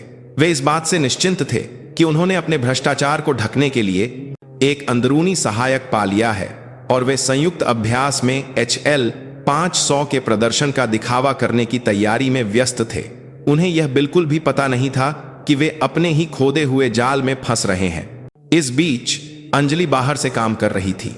उसने रक्षा मंत्रालय में अपने संपर्कों का उपयोग करके शस्त्र डिफेंस पर दबाव बनाना शुरू कर दिया। अचानक आयकर की छापेमारी शुरू हो गई और अतीत में दबे हुए अन्य भ्रष्टाचार के आरोप मीडिया के माध्यम से धीरे धीरे सामने आने लगे। शस्त्र डिफेंस चारों ओर से बढ़ते दबाव से घबराने लगा, लेकिन उन्हें अब भी विश्वास था कि उनका सबसे बड़ा रहस्य HL-500 की खामी कभी सामने नहीं आएगी। संयुक्त अभ्यास शुरू होने में एक दिन बाकी था। बंकर में युद्ध जैसी स्थिति थी। विक्रम और अंजलि अंतिम ऑपरेशन मीटिंग के लिए आमने सामने बैठे। उनकी नजरें हवा में मिली। उन नजरों में अब कोई शत्रुता या अविश्वास नहीं था, केवल एक ही लक्ष्य की ओर बढ़ने वाले साथियों का दृढ़ विश्वास था। लेकिन उन्हें अभी तक यह पता नहीं था कि वे जिस दुश्मन का सामना कर रहे हैं वह सिर्फ एक भ्रष्ट रक्षा कंपनी और कुछ शीर्ष सैन्य अधिकारी नहीं थे। उनके पीछे एक ऐसी विशाल छाया छिपी थी जिसकी वे कल्पना भी नहीं कर सकते थे, और वह छाया पहले से ही अंजलि और विक्रम की हरकतों को देख रही थी और उन्हें बर्बाद करने के लिए एक और जाल तैयार कर रही थी। बात दो को असली संकट अभी शुरू भी नहीं हुआ था। संयुक्त अभ्यास की शुरुआत का सायरन भोर की खामोशी को चीरता हुआ पूरी यूनिट में गूंज उठा। जमीन को हिला देने वाली टैंकों की गड़गड़ाहट, आसमान को चीरते लड़ाकू विमानों की दहाड़ और सैनिकों के जोरदार नारों ने मिलकर एक विशाल सिम्फनी बना दी थी। एक काल्पनिक दुश्मन के खिलाफ एक विशाल युद्ध का खेल पर्दा उठ चुका था। ऑपरेशन कमांड कंट्रोल रूम में पहले से कहीं ज्यादा तनाव था। विक्रम मंच पर से लगातार बदलते युद्ध के हालात पर नजर रखे हुए था और नीचे की इकाइयों को आदेश दे रहा था। उसकी आवाज शांत और दृढ़ थी और उसके फैसले तलवार की धार की तरह तेज थे। वह पूरी तरह से एक ऑपरेशन स्टाफ ऑफिसर की भूमिका निभा रहा था। कमांडर अंजलि शर्मा उसके पीछे से चुपचाप सब कुछ देख रही थी। उसने आधिकारिक कमान श्रृंखला के अनुसार विक्रम को सभी फील्ड कमांड सौंप दी थी, लेकिन उसकी आंखें युद्ध के हालात के बजाय कहीं और थीं। वह मेजर अर्जुन कुमार द्वारा गुप्त रूप से स्थापित एक अलग निगरानी प्रणाली के माध्यम से शस्त्र डिफेंस के HL 500 संचार नेटवर्क की रियल टाइम निगरानी कर रही थी। वह गुप्त रूप से स्थापित में अभ्यास शुरू होने के कुछ घंटों बाद अपेक्षित समस्याएं सामने आने लगीं। विक्रम द्वारा जानबूझकर एक कमजोर बिंदु पर तैनात किए गए HL 500 सिस्टम में संचार बाधाएं बार बार होने लगीं। दुश्मन के शक्तिशाली रेडियो जैमिंग हमलों के सामने सिस्टम ठीक से काम नहीं कर पा रहा था और संचार बार बार टूट और जुड़ रहा था। मैडम, HL 500 सिस्टम की सिग्नल स्ट्रेंथ तेजी से गिर रही है।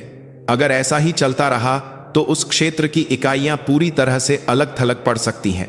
संचार अधिकारी ने घबराहट में रिपोर्ट दी। विक्रम ने जैसे इंतजार कर रहा हो शस्त्र डिफेंस से आपातकालीन संपर्क साधा। यह क्या हो रहा है? आपकी कंपनी जिस अत्याधुनिक संचार प्रणाली का दावा कर रही थी, क्या वह बस इतनी ही थी? अगर आप तुरंत तकनीकी टीम भेजकर समस्या का समाधान नहीं करते हैं तो मुझे इस अभ्यास की परिणाम रिपोर्ट में HL 500 को सैन्य उपयोग के लिए अनुपयुक्त घोषित करना पड़ेगा। विक्रम ने जानबूझकर एक गुस्से भरी आवाज में शस्त्र डिफेंस के फील्ड मैनेजर पर दबाव डाला। फोन के दूसरी तरफ से घबराए हुए मैनेजर की आवाज आई, माफ कीजिए कर्नल साहब, हम अभी तुरंत कारण का पता लगा रहे हैं, कृपया थोड़ा इंतजार करें। यह सब एक योजनाबद्ध नाटक था। विक्रम और अंजलि को पहले से ही पता था कि HL 500 दुश्मन के रेडियो जैमिंग के प्रति कमजोर है। वे जानबूझकर सिस्टम पर अतिरिक्त भार डाल रहे थे ताकि खामी सतह पर आ जाए और शस्त्र डिफेंस को अपने भ्रष्टाचार को छिपाने के लिए बैकडोर का उपयोग करने के लिए मजबूर किया जा सके। अंजलि की निगरानी प्रणाली के स्क्रीन पर एक महत्वपूर्ण बदलाव दिखाई दिया। शस्त्र डिफेंस के आंतरिक संचार नेटवर्क पर हड़बड़ी में संदेश भेजे जाने लगे। सिस्टम में खराबी आई है, कारण का पता नहीं चल रहा है। अगर ऐसा ही रहा तो हमें सेना को आपूर्ति किए गए सभी उपकरणों को वापस बुलाना पड़ सकता है। हमें अंतिम उपाय का उपयोग करना होगा। मुख्यालय से अनुमति का अनुरोध करें। अंजलि के होठों पर एक ठंडी मुस्कान फैल गई। आखिरकार मछलियां जाल में फंस गईं। अब जैसे ही वे बैकडोर का उपयोग करेंगे, वे उनके सभी भ्रष्टाचार को साबित करने वाले निर्णायक सबूत हासिल कर लेंगे। लेकिन स्थिति अप्रत्याशित दिशा में मुड़ने लगी। शस्त्र डिफेंस ने बैकडोर का उपयोग करने के बजाय बिल्कुल अलग तरीके से प्रतिक्रिया दी। उन्होंने अपने संचार प्रणाली में दूरस्थ रूप से प्रवेश करके सिस्टम के आउटपुट को असामान्य रूप से बढ़ाना शुरू कर दिया। एक पल के लिए संचार की स्थिति बहाल हो गई, लेकिन यह एक बहुत ही खतरनाक तरीका था। अत्यधिक आउटपुट न केवल उपकरण को गंभीर रूप से नुकसान पहुंचा सकता था, बल्कि आसपास के अन्य मित्र देशों के संचार उपकरणों में भी गंभीर हस्तक्षेप कर सकता था। मैडम, कुछ गड़बड़ है, मेजर अर्जुन कुमार ने घबराहट में चिल्लाया। HL 500 से निकलने वाली रेडियो तरंगें हमारे अन्य संचार नेटवर्कों में बाधा डाल रही हैं। यहां तक कि अमेरिकी सेना के संचार नेटवर्क पर भी इसका असर पड़ने लगा है। स्थिति गंभीर हो गई थी। यह केवल एक उपकरण की खराबी का मामला नहीं था, यह एक सहयोगी सेना की कमान और संचार प्रणाली को पंगु बना सकने वाला एक गंभीर सुरक्षा मुद्दा बन सकता था। विक्रम का चेहरा सख्त हो गया। यह उसकी योजना में नहीं था। उसने उम्मीद नहीं की थी कि शस्त्र डिफेंस इतना लापरवाह तरीका अपनाएगा। तुरंत शस्त्र डिफेंस से संपर्क करो और उन्हें आउटपुट बढ़ाना बंद करने का निर्देश दो, अंजलि ने आदेश दिया। लेकिन शस्त्र डिफेंस की ओर से कोई जवाब नहीं आया। ऐसा लग रहा था जैसे वे पहले ही नियंत्रण से बाहर हो गए हों। तभी अंजलि के कार्यालय में लगा आपातकालीन हॉटलाइन फोन जोर जोर से बजने लगा। यह सीधे रक्षा मंत्री के कार्यालय से लाइन थी।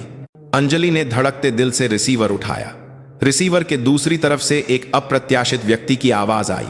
यह रक्षा मंत्री नहीं थे, वह सेना की सर्वोच्च खुफिया एजेंसी सैन्य खुफिया महानिदेशालय GME के महानिदेशक जनरल हरिशंकर सिन्हा थे। उनकी आवाज स्टील की तरह ठंडी और धमकी भरी थी। जनरल शर्मा, तुम यह क्या कर रही हो? उनकी आवाज में सवाल नहीं बल्कि फटकार थी। तुम्हारी यूनिट में हुई संचार बाधा के कारण भारत अमेरिका संयुक्त सूचना संपत्ति का एक हिस्सा पंगु हो गया है। क्या तुम्हें अभी भी समझ नहीं आया कि इस संयुक्त अभ्यास का असली मकसद क्या है? अंजलि एक पल के लिए अवाक रह गई। इस अभ्यास का असली मकसद, इसका क्या मतलब है? जनरल सिन्हा की बातें चौंकाने वाली थीं। यह संयुक्त अभ्यास केवल एक सैन्य अभ्यास नहीं था। सतही तौर पर यह उत्तरी सीमाओं पर उकसावे की कार्रवाई के खिलाफ एक अभ्यास था, लेकिन इसके पीछे हाल ही में पूर्वी एशिया में उभरी एक तीसरी सैन्य शक्ति, काल्पनिक दुश्मन देश कैलिसिस के साइबर और रेडियो हमलों के खिलाफ भारत अमेरिकी संयुक्त सेना की प्रतिक्रिया क्षमता का परीक्षण करने का एक गुप्त उद्देश्य था। और शस्त्र डिफेंस का HL 500 वास्तव में इस काल्पनिक दुश्मन कैलिसिस के हैकिंग हमलों के प्रति मित्र देशों के संचार नेटवर्क की कमजोरी का परीक्षण करने के लिए जानबूझकर खामियों के साथ तैनात किया गया एक चारा था, एक ट्रोजन हॉर्सेस। अंजलि और विक्रम एक विशाल खुफिया ऑपरेशन के बीच में अनजाने में ही शतरंज के मोहरे बन गए थे। शस्त्र डिफेंस हमारी खुफिया एजेंसी द्वारा प्रबंधित एक मुखौटा कंपनी है।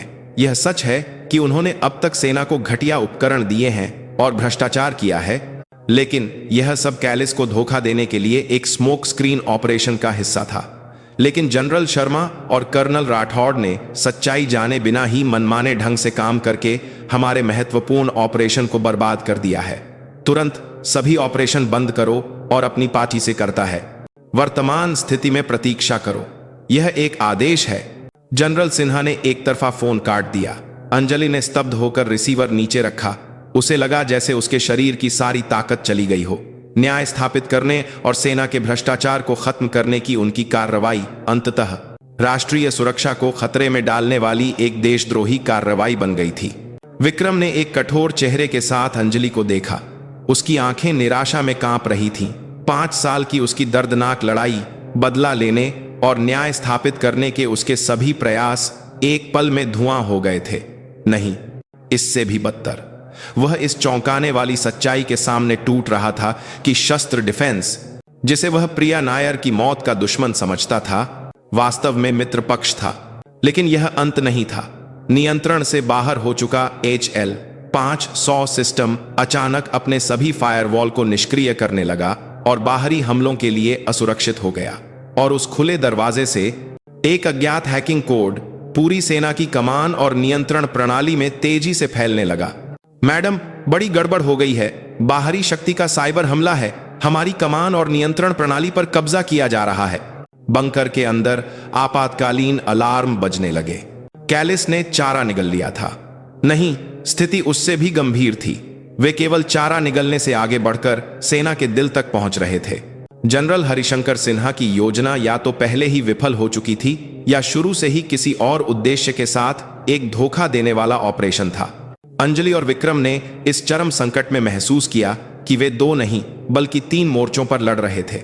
एक दिखाई देने वाला काल्पनिक दुश्मन, भ्रष्टाचार के रूप में एक आंतरिक दुश्मन, और उन सबको नियंत्रित करने वाला एक अदृश्य तीसरा दुश्मन।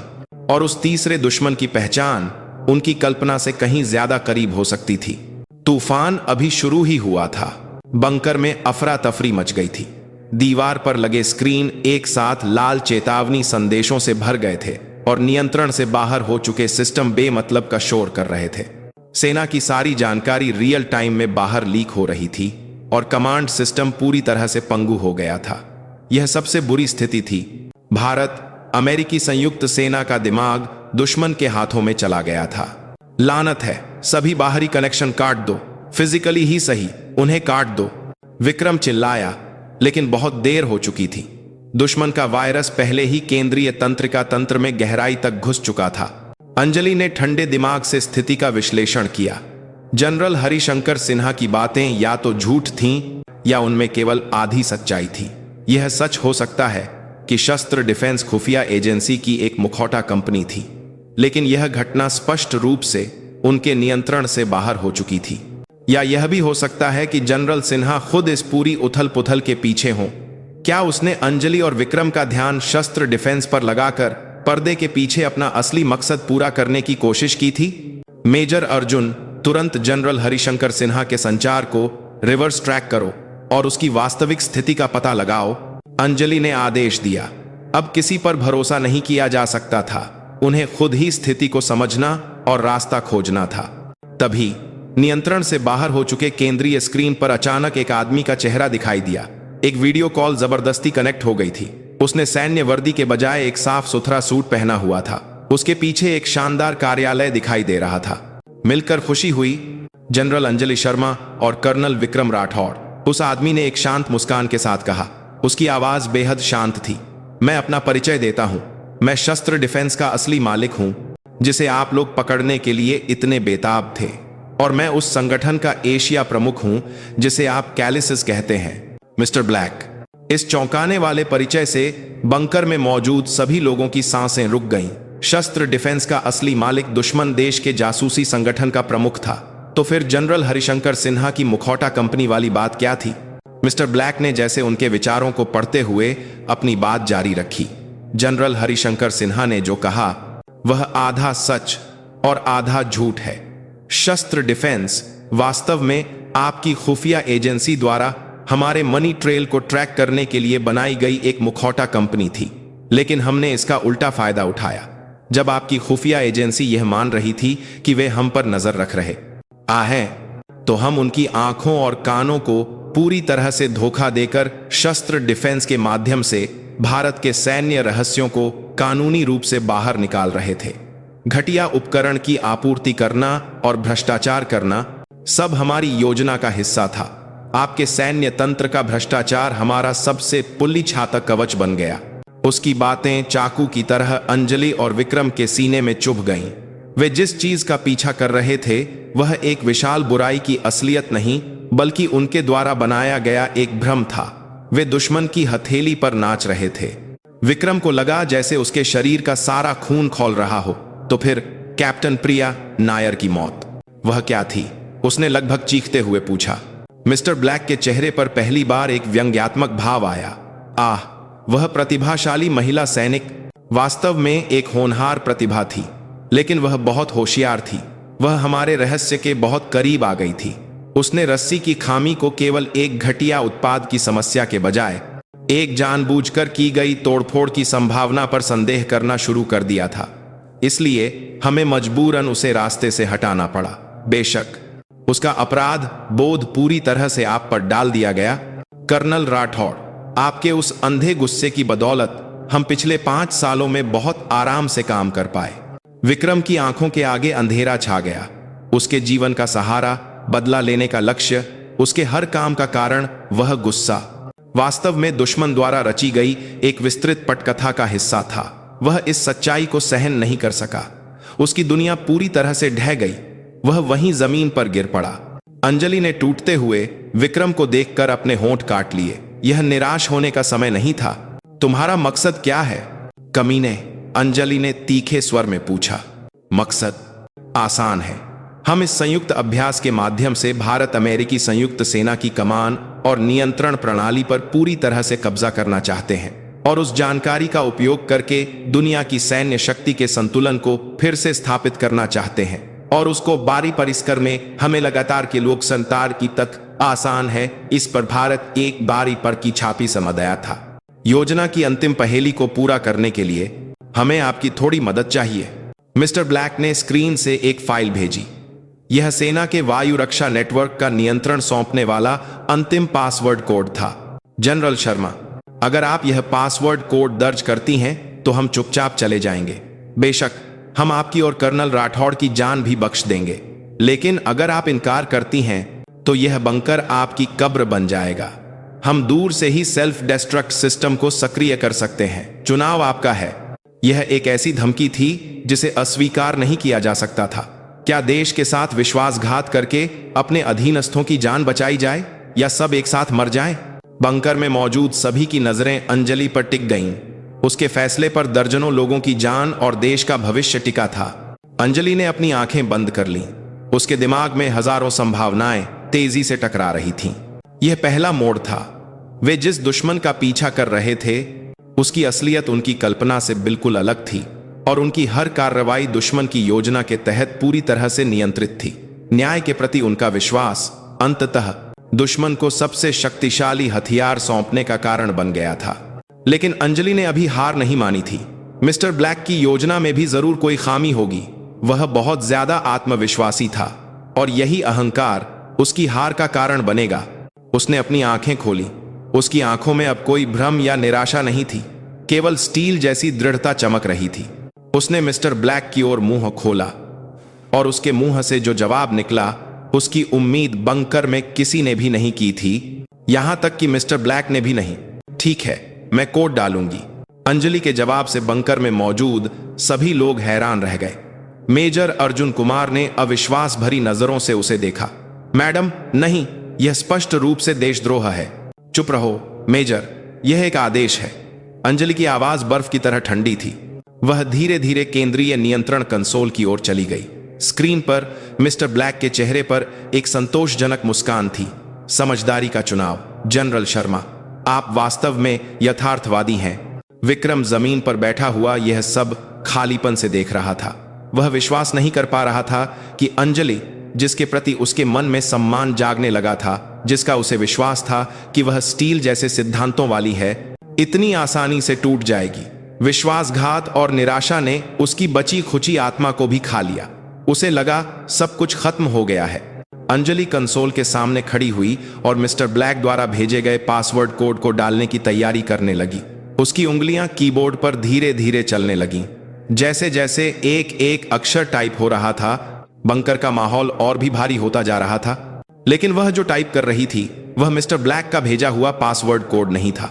वह एक आपातकालीन प्रोटोकॉल, प्रोजेक्ट हाइड्रा, को सक्रिय करने वाला एक गुप्त कमांड था, जिसे केवल वह और मेजर अर्जुन कुमार जानते थे। प्रोजेक्ट हाइड्रा बाहरी हैकिंग हमले से कमांड और कंट्रोल सिस्टम पर पूरी तरह से कब्जा हो जाने की स्थिति के लिए बनाया गया अंतिम रक्षा प्रणाली था। जब यह कमांड डाला जाता तो सिस्टम खुद को नष्ट करने के बजाय सिस्टम के भीतर छिपे एक शक्तिशाली रिवर्स ट्रैकिंग वायरस को सक्रिय कर देता था, जो दुश्मन के स्रोत पर हमला करने के लिए डिजाइन किया गया था। जैसे हाइड्रा का सिर काटने पर नया सिर उग आता है, उसी तरह मौत के संकट में जवाबी हमला करने का यह अंतिम प्रयास था। यह एक बहुत बड़ा जुआ था। अगर यह सफल होता तो वे दुश्मन के मुख्यालय पर हमला कर सकते थे, लेकिन अगर यह विफल होता तो सेना का सिस्टम ठीक न हो सकने की स्थिति में पूरी तरह से नष्ट हो सकता था। जैसे ही अंजलि ने अंतिम एंटर की दबाई, स्क्रीन पर मिस्टर ब्लैक का चेहरा घबराहट से बिगड़ गया। उसे एहसास हो गया था कि कुछ गलत हो गया है। तुमने क्या किया? उसका शांत रवैया गायब हो चुका था। उसके पीछे का शानदार कार्यालय का दृश्य अचानक टूट गया और अनगिनत सर्वरों और जटिल केबलों से भरे एक अंधेरे स्थान का दृश्य दिखाई दिया। उनका स्थान उजागर हो गया था। उसी समय बंकर के सभी सिस्टम एक साथ रिबूट होने लगे। लाल चेतावनी संदेश गायब हो गए और परिचित नीले रंग का सेना का कमांड सिस्टम स्क्रीन पर फिर से दिखाई दिया। पूरी सेना को सूचित किया जाता है, दुश्मन का साइबर हमला विफल कर दिया गया है। अब से जवाबी हमला शुरू किया जाता है। अंजलि की जोरदार आवाज पूरे बंकर में गूंज उठी। अधिकारी खुशी से चिल्ला उठे। यह निराशा के गर्त से एक पल में आशा के शिखर पर पहुंचने जैसा था। विक्रम ने स्तब्ध होकर अंजलि को देखा। उसने उसे और बाकी सबको धोखा दिया था। उसने देश के साथ विश्वासघात करने का नाटक करते हुए दुश्मन के दिल में छुरा घोंप दिया था। उसे लगा जैसे उसके रोंगटे खड़े हो गए हों। उसकी हिम्मत और सटीकता उसकी कल्पना से परे थी। लेकिन कहानी में मोड़ यहीं खत्म नहीं हुआ। दुश्मन का स्थान उजागर होते ही अंजलि ने तुरंत एक विशेष बल टीम को भेजने का आदेश दिया। उजागर हुआ पता दिल्ली के बीचों बीच एक साधारण कार्यालय की इमारत का भूमिगत 5वां तल था। लेकिन उस पते की पुष्टि करते ही मेजर अर्जुन कुमार का चेहरा सफेद पड़ गया। मैडम, ये नहीं हो सकता। ये पता क्या हुआ? क्या स्थान गलत है? नहीं मैडम, स्थान सही है, लेकिन यह सैन्य खुफिया महानिदेशालय का सैटेलाइट कंट्रोल सेंटर है। एक बार फिर बंकर में एक चौंकाने वाला सन्नाटा छा गया। दुश्मन का मुख्यालय सेना की सर्वोच्च खुफिया एजेंसी के दिल में था। इसका मतलब था कि मिस्टर ब्लैक यानी कैलिस का एशिया प्रमुख शुरू से ही डीजीएमआई के अंदर था। उस पल अंजलि के दिमाग में सारी पहेली सुलझ गई। जनरल हरिशंकर सिन्हा, उसने अंजलि को शस्त्र डिफेंस के मुखौटा कंपनी होने की झूठी जानकारी देकर भ्रमित किया और संचार बाधा की घटना होने पर उसने उसे बहाना बनाकर अंजलि और विक्रम की हर कार्रवाई को नियंत्रित करने की कोशिश की। वह शुरू से ही सब कुछ जानता था। नहीं, उसने ही इस सब की योजना बनाई थी। सैन्य खुफिया महानिदेशालय का महानिदेशक दुश्मन देश के जासूसी संगठन के साथ मिला हुआ था। यह भारतीय सेना के इतिहास का सबसे बड़ा विश्वासघात था। शस्त्र डिफेंस कैलिस को पकड़ने के लिए डीजीएमआई की मुखौटा कंपनी नहीं थी, बल्कि यह जनरल हरिशंकर सिन्हा द्वारा कैलिस के साथ मिलकर सैन्य रहस्य बाहर भेजने और अवैध धन जमा करने के लिए बनाई गई एक निजी कंपनी थी। वह कैलिस नामक बाहरी दुश्मन का बहाना बनाकर अपनी शक्ति को मजबूत कर रहा था और पर्दे के पीछे उनके साथ घिनौने सौदे कर रहा था। कैप्टन प्रिया नायर की मौत, विक्रम का दर्द, सब कुछ उसके विशाल विश्वासघात के नाटक के लिए छोटे छोटे प्रॉप्स थे। यह दूसरा मोड़ था, यानी डबल ट्विस्ट की असलियत। असली दुश्मन बाहर नहीं बल्कि अंदर था, और वह भी सबसे भरोसेमंद संगठन का प्रमुख। वे सोच रहे थे कि वे एक भ्रष्ट रक्षा कंपनी का पीछा कर रहे हैं, लेकिन वास्तव में वे देश के साथ विश्वासघात करने वाले एक विशाल राक्षस की पूंछ का पीछा कर रहे थे। अंजलि ने अपनी मुट्ठी भींच ली। गुस्सा उसके सिर तक चढ़ गया, लेकिन उसने अपना संयम नहीं खोया। अब लक्ष्य स्पष्ट था, जनरल हरिशंकर सिन्हा। उसे पकड़ने से ही सब कुछ खत्म हो सकता था। कर्नल, क्रेनल, होश में आओ। अंजलि जमीन पर बैठे विक्रम के पास गई और अपना हाथ बढ़ाया। विक्रम ने खालीपन से उसके हाथ को देखा। उसकी आंखों में अब निराशा नहीं, बल्कि एक नई चिंगारी जल रही थी। यह बदले की भावना से अलग एक ज्यादा शुद्ध और गर्म गुस्सा था। धोखा खाए हुए देश के प्रति गुस्सा और गंदे लालच के लिए कुर्बान हुए साथी के प्रति दुख। उसने अंजलि का हाथ पकड़कर खड़ा हुआ। मुझे क्या करना होगा? अब से असली जंग शुरू करनी है, उस गद्दार का सिर कलम करने की जंग। अंजलि और विक्रम की नजरें हवा में मिली। अब उनके बीच कोई बाधा नहीं थी, केवल एक मुश्तरका दुश्मन के प्रति जलती हुई दुश्मनी थी। वे अब केवल वरिष्ठ और अधीनस्थ या अस्थायी सहयोगी नहीं थे। वे एक ही घाव को साझा करने वाले और एक ही लक्ष्य की ओर बढ़ने वाले सच्चे अर्थों में युद्ध साथी बन गए थे। और उनकी अंतिम जंग अब शुरू होने वाली थी। सैन्य खुफिया महानिदेशालय का सैटेलाइट कंट्रोल सेंटर दिल्ली के दिल में सबसे सुरक्षित माने जाने वाले स्थान पर स्थित यह अत्याधुनिक सुविधा अब दुश्मन का दिल, एक गद्दार का किला बन चुकी थी। अंजलि ने तुरंत कमांड श्रृंखला को नजरअंदाज करते हुए अपने अधिकार का उपयोग करके सर्वश्रेष्ठ विशेष बल टीम ब्लैक कैट्स को भेजने का आदेश दिया। औपचारिक प्रक्रिया का पालन करने के लिए समय नहीं था, और सेना के शीर्ष नेतृत्व में किस पर भरोसा किया जाए यह पता नहीं था। यह एक बेहद खतरनाक फैसला था जिसे एक तख्ता पलट के रूप में देखा जा सकता था, लेकिन उसके पास कोई और विकल्प नहीं था। विक्रम ने बंकर में रहकर पीछे से कमान संभालने का फैसला किया। वह इस यूनिट के कमांड और कंट्रोल सिस्टम को किसी से भी बेहतर जानता था, और फील्ड में गई विशेष बल टीम को रियल टाइम जानकारी देना और सहायता करना उसकी भूमिका थी। उसने अपने टूटे हुए हौसले को तेजी से समेटा और फिर से एक ठंडे दिमाग वाले ऑपरेशन स्टाफ ऑफिसर के रूप में लौट आया। उसकी आंखें पहले से कहीं ज्यादा दृढ़ और तीखी थीं। मैडम, सावधान रहिएगा। वह जगह हरिशंकर सिन्हा के कब्जे में है। सब कुछ एक जाल हो सकता है। रवाना होने से ठीक पहले विक्रम ने अंजलि से कहा। उसकी आवाज में सच्ची चिंता थी। मुझे पता है, लेकिन शेर को पकड़ने के लिए शेर की मांद में ही जाना पड़ता है। अंजलि ने संक्षिप्त उत्तर दिया और हेलीकॉप्टर में बैठ गई। हेलीकॉप्टर अंधेरे को चीरता हुआ दिल्ली की रात में तेजी से गायब हो गया। विक्रम स्क्रीन पर विशेष बल टीम के मार्ग को देखते हुए सैटेलाइट कंट्रोल सेंटर के आंतरिक नक्शे का विश्लेषण करने लगा। आधिकारिक तौर पर ज्ञात डिजाइन के अलावा हरिशंकर द्वारा गुप्त रूप से बनाए गए किसी और स्थान या जाल की संभावना अधिक थी। उसने अपने सभी ज्ञान और अनुभव का उपयोग करके हर संभावित चर की गणना की और जवाबी उपाय तैयार किए।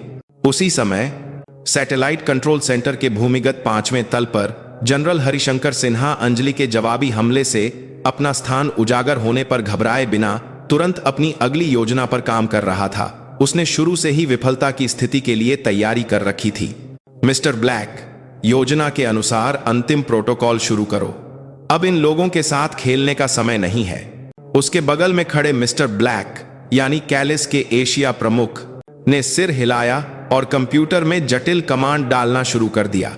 उसकी पहचान केवल एक जासूस की नहीं थी, वह दुनिया के शीर्ष स्तर का हैकर था और कैलिस के साइबर युद्ध का संचालन करने वाला एक प्रमुख व्यक्ति था। हरिशंकर का अंतिम प्रोटोकॉल एक भयानक योजना थी। यह भारत की राजधानी क्षेत्र की बिजली, संचार, परिवहन जैसी सभी सामाजिक बुनियादी ढांचों को नियंत्रित करने वाले राष्ट्रीय मुख्य कंप्यूटर नेटवर्क को नष्ट करने की योजना थी। अगर यह योजना सफल हो जाती तो दिल्ली एक अंधेरे शहर में बदल जाती और देश एक ऐसी अराजकता में डूब जाता जिससे उबरना असंभव होता। उसने अपने विश्वासघात का खुलासा होने पर पूरे देश को बंधक बनाकर उसे धमकी देने वाली हर चीज को नष्ट करने की कोशिश की थी।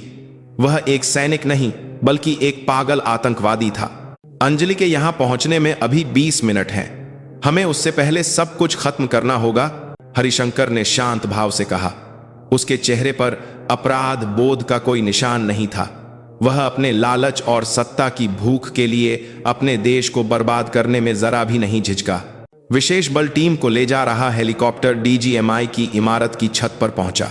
अंजलि के नेतृत्व में ब्लैक कैट्स टीम ने तेजी से इमारत में प्रवेश किया, लेकिन उम्मीद के विपरीत इमारत अंदर से खाली थी और कोई प्रतिरोध नहीं हुआ। यह एक भूतिया शहर की तरह शांत थी। अजीब है, एक भी गार्ड नहीं है, टीम लीडर ने रिपोर्ट दी। यह एक जाल है, सब लोग सतर्क रहें। अंजलि ने सहज रूप से खतरे को महसूस किया। हरिशंकर उन्हें भूमिगत 5वें तल पर खींच रहा था। वे लिफ्ट से नीचे गए। भूमिगत 5वें तल पर पहुंचते ही एक भारी स्टील का दरवाजा उनके रास्ते में खड़ा था। विक्रम ने बंकर से दूरस्थ रूप से ताला खोल दिया। दरवाजा खुलने पर उनके सामने एक विशाल केंद्रीय नियंत्रण कक्ष दिखाई दिया। सैकड़ों मॉनिटर चमक रहे थे, लेकिन वहां न तो हरिशंकर था और न ही मिस्टर ब्लैक। इसके बजाय सबसे बड़े केंद्रीय स्क्रीन पर हरिशंकर का चेहरा दिखाई दिया। स्वागत है जनरल अंजलि शर्मा, मैं तुम्हारा ही इंतजार कर रहा था। वह एक धूर्त मुस्कान के साथ ऐसे कह रहा था जैसे उसे सब कुछ पहले से ही पता हो।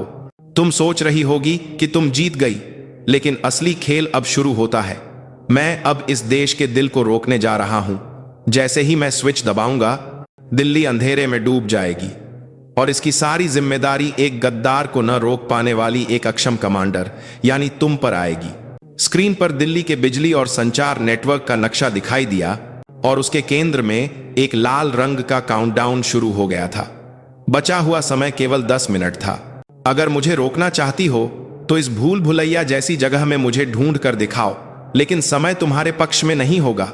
हरिशंकर का चेहरा गायब हो गया और नियंत्रण कक्ष के सभी दरवाजे एक साथ बंद हो गए। वे एक कुल्लोता जाल में फंस गए थे। मैडम, बाहरी दुनिया से सभी संचार टूट गए हैं, टीम के एक सदस्य की घबराई हुई रिपोर्ट सुनाई दी। विक्रम से भी संपर्क टूट गया था। अब उन्हें बिना किसी बाहरी मदद के केवल अपनी ताकत से इस संकट से पार पाना था। अंजलि ने शांत भाव से चारों ओर देखा। यह जगह जटिल सर्वर रूम और गलियारों से बनी एक विशाल भूल भुलैया थी। हरिशंकर कहीं यहीं छिपकर उनकी विफलता का मजा ले रहा होगा। टीमें फैल जाएं, बाहर निकलने का रास्ता ढूंढें और साथ ही दुश्मन की स्थिति का पता लगाएं। मैं केंद्रीय प्रणाली तक पहुंचकर काउंटडाउन को रोकने का कोई तरीका ढूंढूंगी। अंजलि ने एक बार फिर एक असंभव लगने वाली लड़ाई का नेतृत्व किया। वह नियंत्रण कंसोल की ओर दौड़ी और पागलों की तरह सिस्टम का विश्लेषण करने लगी। वह एक फील्ड कमांडर तो थी ही, लेकिन अतीत में सूचना युद्ध के क्षेत्र में काम करते हुए उसने जो हैकिंग कौशल सीखा था वह भी विशेषज्ञ स्तर का था। लेकिन हरिशंकर द्वारा बनाया गया फायरवॉल कल्पना से कहीं ज्यादा मजबूत था। समय बीत रहा था और काउंटडाउन की संख्या तेजी से घट रही थी। इस बीच बंकर में फंसे विक्रम का हाल बेहाल था। अंजलि और विशेष बल टीम का सिग्नल कटते ही उसे सबसे बुरी स्थिति का अंदेशा हो गया। उसे किसी भी तरह उनसे संपर्क बहाल करना था और उनकी मदद करने का कोई तरीका खोजना था। उसने यूनिट के सभी संचार विशेषज्ञों को बुलाया। कोई तरीका ढूंढो, किसी भी तरह डीजीएमआई के साथ संचार लाइन फिर से खोलो। यह एक आदेश है। उसकी बेताब चीख बंकर में गूंज उठी। उसे अंजलि के खतरे में होने के विचार से एक ऐसा डर महसूस हो रहा था जो उसने जीवन में पहले कभी महसूस नहीं किया था। यह अपनी जान का डर नहीं था, यह उस व्यक्ति को खोने का डर था जिसने उसे पहली बार सच्ची कमरादरी और विश्वास का एहसास कराया था। उसने अपने दांत भींचे। उसे हर हाल में बचाना था। उसे उसके साथ मिलकर इस घिनौनी जंग को खत्म करना था। उसने एक बार फिर अपनी सीमाओं को चुनौती देना शुरू कर दिया। समय बेरहमी से बीतता जा रहा था। काउंटडाउन 3 मिनट दिखा रहा था। अंजलि के माथे पर ठंडा पसीना बह रहा था। हरिशंकर द्वारा लगाया गया सुरक्षा सिस्टम उसके अब तक के किसी भी अनुभव से कहीं ज्यादा जटिल और शातिर था। हर बार पहुंचने की कोशिश करने पर एक नया जाल सामने आ जाता और उसकी कोशिशों को बेकार कर देता। विशेष बल के जवान भी संघर्ष कर रहे थे। भूल भुलैया जैसे गलियारों का कोई अंत नहीं दिख रहा था और सभी दरवाजे कसकर बंद थे। वे पूरी तरह से फंस गए थे। मैडम, अब और समय नहीं है, टीम लीडर ने बेचैनी से कहा। अब फैसला लेने का समय था। क्या वे यहीं हार मानकर एक राष्ट्रीय आपदा का सामना करें या कोई और तरीका ढूंढें? अंजलि ने कीबोर्ड से हाथ हटाया और एक पल के लिए अपनी आंखें बंद कर लीं। उसने हार मानना नहीं सीखा था। कोई ना कोई रास्ता जरूर होगा। उसने उस हल्की सी अजीब भावना को फिर से याद किया जो उसे इस कमरे में पहली बार आने पर महसूस हुई थी। इस 5 का चला कर आए इस कमरे में पहली बार आने पर महसूस हुई थी वाले नियंत्रण कक्ष में कहीं कुछ अस्वाभाविक था। उसने अपनी आंखें खोलीं और कमरे को एक बार फिर से देखा। सैकड़ों सर्वर रैक, छत पर फैले जटिल केबल, ठंडा धातु का फर्श, सब कुछ अपनी जगह पर लग रहा था। लेकिन उसकी नजर एक दीवार पर रुक गई। दूसरी दीवारों के विपरीत केवल उसी दीवार पर कोई वेंटिलेशन डक्ट या पाइप नहीं दिख रहा था। एक बिल्कुल चिकनी और सपाट दीवार। उस दीवार को तोड़ो, अंजलि ने संक्षिप्त आदेश दिया। टीम के सदस्य एक पल के लिए झिझके, लेकिन उसकी दृढ़ आंखों को देखकर कोई सवाल नहीं कर सका। एक टीम के सदस्य ने एक छोटा विस्फोटक लगाया। सब लोग नीचे। एक छोटे धमाके के साथ दीवार का एक हिस्सा ढह गया। धूल छांटने पर उनके सामने एक अप्रत्याशित स्थान दिखाई दिया। दीवार के पीछे एक और छोटा नियंत्रण कक्ष छिपा हुआ था और वहां एक आदमी डरे हुए चेहरे के साथ उन्हें देख रहा था। उसने सैन्य वर्दी के बजाय एक शोधकर्ता का कोट पहना हुआ था। तुम कौन हो? अंजलि ने तीखे स्वर में पूछा। आदमी घबराकर हकलाने लगा। मैं यहां के सिस्टम का प्रबंधन करने वाला एक शोधकर्ता हूं। जनरल सिन्हा की धमकी के कारण मैं मजबूर था। उसके परिवार को बंधक बना लिया गया था और उसे राष्ट्रीय नेटवर्क को नष्ट करने वाली प्रणाली बनाने में सहयोग करने के लिए मजबूर किया गया था। वह सब कुछ छोड़ चुका था, लेकिन अंजलि और विशेष बल टीम के आने से उसे एक आखिरी उम्मीद मिली थी। क्या तुम काउंटडाउन को रोकने का तरीका जानते हो? हाँ, यह सिस्टम मैंने ही बनाया है, लेकिन अब सिर्फ 1 मिनट बचा है। शोधकर्ता तेजी से छिपे हुए कंसोल की ओर दौड़ा। उसकी उंगलियां जादू की तरह कीबोर्ड पर नाचने लगीं। काउंटडाउन 10 सेकंड पर रुकता हुआ लगा, लेकिन अचानक स्क्रीन फिर से लाल हो गई और एक त्रुटि संदेश दिखाने लगी। यह नहीं हो सकता। जनरल सिन्हा ने एक अंतिम सुरक्षा लॉक लगा दिया है। उसके बायोमेट्रिक डेटा यानी फिंगरप्रिंट और आइरिस स्कैन के बिना इसे जबरदस्ती नहीं रोका जा सकता। यह एक निराशाजनक स्थिति थी। हरिशंकर को ढूंढे बिना सब कुछ खत्म हो जाता। ठीक उसी पल एक चमत्कार हुआ। अचानक नियंत्रण कक्ष के सभी स्पीकरों से एक कर्कश आवाज के साथ एक जानी पहचानी आवाज सुनाई दी। मैडम, क्या आप मेरी आवाज सुन सकती हैं? कमांडर अंजलि शर्मा। यह विक्रम था। वह आखिरकार संचार नेटवर्क को भेदने में सफल हो गया था। कर्नल, यह कैसे? समय नहीं है, ध्यान से सुनिए। मैंने हरिशंकर का पता लगा लिया है। वह वहां नहीं है। विक्रम की बात चौंकाने वाली थी। वह शुरू से ही सैटेलाइट कंट्रोल सेंटर में नहीं था। अब तक हमसे जो बात कर रहा था वह पहले से रिकॉर्ड किया गया वीडियो और एक आर्टिफिशियल इंटेलिजेंस का इस्तेमाल करके बनाया गया जाल था। उसका वास्तविक स्थान 5 साल पहले जहां कैप्टन प्रिया नायर गिरी थीं, वही पहाड़ी प्रशिक्षण क्षेत्र है। संचार टूटने के दौरान विक्रम ने हरिशंकर के संचार रिकॉर्ड को रिवर्स ट्रैक करने के बजाय उसके अतीत के कार्यों की जांच की थी। उसने पाया कि हरिशंकर ने 5 साल पहले प्रिया नायर की दुर्घटना के ठीक बाद उस प्रशिक्षण क्षेत्र का गुप्त रूप से दौरा किया था और उसे खुफिया जानकारी मिली थी कि उसने वहां डीजीएमआई का एक गुप्त सेफ हाउस बनाया था। हरिशंकर वहां छिपकर सब कुछ दूर से नियंत्रित कर रहा था। उस गुप्त सेफ हाउस में उसके सभी अवैध धन, भ्रष्टाचार के सबूत और कैलिस के साथ सौदे के मूल दस्तावेज छिपे होंगे। उसकी योजना थी कि अगर सब कुछ विफल हो जाए तो वह उन सब को लेकर विदेश भाग जाएगा। सारी सच्चाई सामने आ गई। विक्रम की जिद भरी खोज ने आखिरकार गद्दार की अंतिम मांद का पता लगा लिया था। अंजलि ने तुरंत फैसला किया, कर्नल, तुम कमान संभालो, हेलीकॉप्टरों को उस स्थान पर भेजो। मैं यहां इस शोधकर्ता के साथ किसी तरह समय निकालूंगी। समझ गया मैडम, मैं उस कमीने को जरूर पकड़ूंगा। विक्रम ने तुरंत प्रशिक्षण क्षेत्र के ऊपर इंतजार कर रहे लड़ाकू हेलीकॉप्टरों को निर्देशांक भेजे। अंधेरे में रास्ता भटके हुए शिकारी कुत्तों ने आखिरकार अपने असली शिकार का पता लगा लिया था और गुस्से भरी दहाड़ के साथ लक्ष्य की ओर उड़ने लगे थे। अंजलि ने शोधकर्ता से पूछा, क्या हरिशंकर के बायोमेट्रिक डेटा के बिना सच में कोई रास्ता नहीं है? शोधकर्ता ने एक पल के लिए सोचा और फिर मुश्किल से कहा, एक तरीका है, सिस्टम के मुख्य सर्वर को फिजिकली नष्ट करना। लेकिन ऐसा करने पर यहां के सभी डेटा के साथ साथ सेना के कमांड और कंट्रोल सिस्टम का मुख्य हिस्सा भी स्थायी रूप से क्षतिग्रस्त हो सकता है। इसे ठीक करने में सालों लग सकते हैं। यह अपने हाथ को काटकर जहर को फैलने से रोकने जैसा एक चरम विकल्प था। अंजलि नहीं झिझकी, कोई बात नहीं, हम इसे फिर से बना लेंगे। मुझे तुरंत सर्वर का स्थान बताओ। उसने अंधेरे में एक प्रकाश की किरण देखी थी। यह वह प्रकाश था जिसे विक्रम ने भेजा था, एक ऐसा युद्ध साथी जिसे उसने पहले घृणा की थी, लेकिन अब उस पर किसी से भी ज्यादा भरोसा था। उस प्रकाश का अनुसरण करते हुए उसने अपने अंतिम जवाबी हमले की तैयारी की। वह अपने देश को बचाने के लिए सब कुछ नष्ट करने को तैयार थी।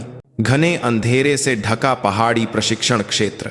5 साल पहले जहां कैप्टन प्रिया नायर की युवा जान चली गई थी, उस दुखद स्थान पर अब इतिहास का फैसला होने वाला था। जनरल हरिशंकर सिन्हा अपने गुप्त सेफ हाउस में छिपा हुआ मॉनिटर पर अपनी योजना को ध्वस्त होते देख रहा था। अंजलि शर्मा और विक्रम राठौड़, 2 सैनिक जिन्हें उसने कम आंका था, उसकी पीछा था योजना को इस तरह तहस नहस कर देंगे। उसने कभी सोचा भी नहीं था। लानत है, लानत है। उसने गुस्से में मेज पर मुक्का मारा, लेकिन उसने अभी हार नहीं मानी थी। विदेश भागने के लिए हेलीकॉप्टर पहले से ही तैयार था और उसके हाथ में सालों से जमा किया गया अवैध धन और सैन्य रहस्यों से भरी एक हार्ड ड्राइव थी। इसके साथ वह दुनिया में कहीं भी एक राजा की तरह रह सकता था। जैसे ही वह अपनी जगह से उठने वाला था, पूरा सेफ हाउस एक भयानक गड़गड़ाहट से हिल गया और खिड़की के बाहर दिन जैसी रोशनी हो गई। जब उसने घबराकर बाहर देखा तो उसकी आंखों के सामने नरक के दूतों की तरह अंधेरे में से लड़ाकू हेलीकॉप्टरों का एक बेड़ा दिखाई दिया। हेलीकॉप्टरों से दागी गई मिसाइलें सेफ हाउस की रक्षा प्रणालियों को एक एक करके नष्ट कर रही थीं। यह नहीं हो सकता, उन्हें यह जगह कैसे मिली? वह हैरान था। यह जगह उसकी अपनी सल्तनत थी जिसके बारे में कोई नहीं जानता था। एक हेलीकॉप्टर सेफ हाउस के सामने खाली जगह पर उतरा और उसमें से एक पूरी तरह से सशस्त्र अधिकारी बाहर निकला। हरिशंकर ने मॉनिटर पर उसका चेहरा पहचाना और कांप उठा। वह कर्नल विक्रम राठौड़ था। उसकी आंखें बदले की आग और गुस्से से जल रही थीं। हरिशंकर, मैं तुम्हारे पापों का हिसाब करने आया हूं, तुरंत बाहर निकलो। विक्रम की आवाज लाउडस्पीकर के माध्यम से पूरे पहाड़ में गूंज उठी। हरिशंकर हंसा, एक अदना सा कर्नल मुझसे लड़ने की हिम्मत करेगा? मूर्ख। हरिशंकर के पास अभी भी एक तुरुप का इक्का था। यह सेफ हाउस बाहरी हमलों से कई घंटों तक बच सकता था और उसके पास अंतिम प्रयास करने का एक कार्ड बचा था। उसने नियंत्रण कंसोल पर एक लाल बटन दबाया। यह सेफ हाउस के चारों ओर पहले से लगाए गए उच्च शक्ति वाले बमों को विस्फोट करने का स्विच था। उसकी योजना थी कि वह उसे पकड़ने आए, सभी लोगों को उड़ा देगा और उस अफरा तफरी में भाग जाएगा। लेकिन कुछ नहीं हुआ। उसने कई बार बटन दबाया लेकिन बम नहीं फटे। यह काम क्यों नहीं कर रहा है? तभी उसके पीछे से एक ठंडी आवाज आई, क्योंकि मैंने उन्हें पहले ही निष्क्रिय कर दिया है। हरिशंकर चौंक कर पीछे मुड़ा। वहां वह व्यक्ति खड़ा था जिसे वहां नहीं होना चाहिए था। कमांडर अंजलि शर्मा। उसके हाथ में अभी अभी निष्क्रिय किए गए बम का डेटोनेटर था। तुम यहां कैसे? जब कर्नल राठौड़ यहां आ रहा था, मैं दूसरे रास्ते से पहले ही यहां पहुंच गई थी।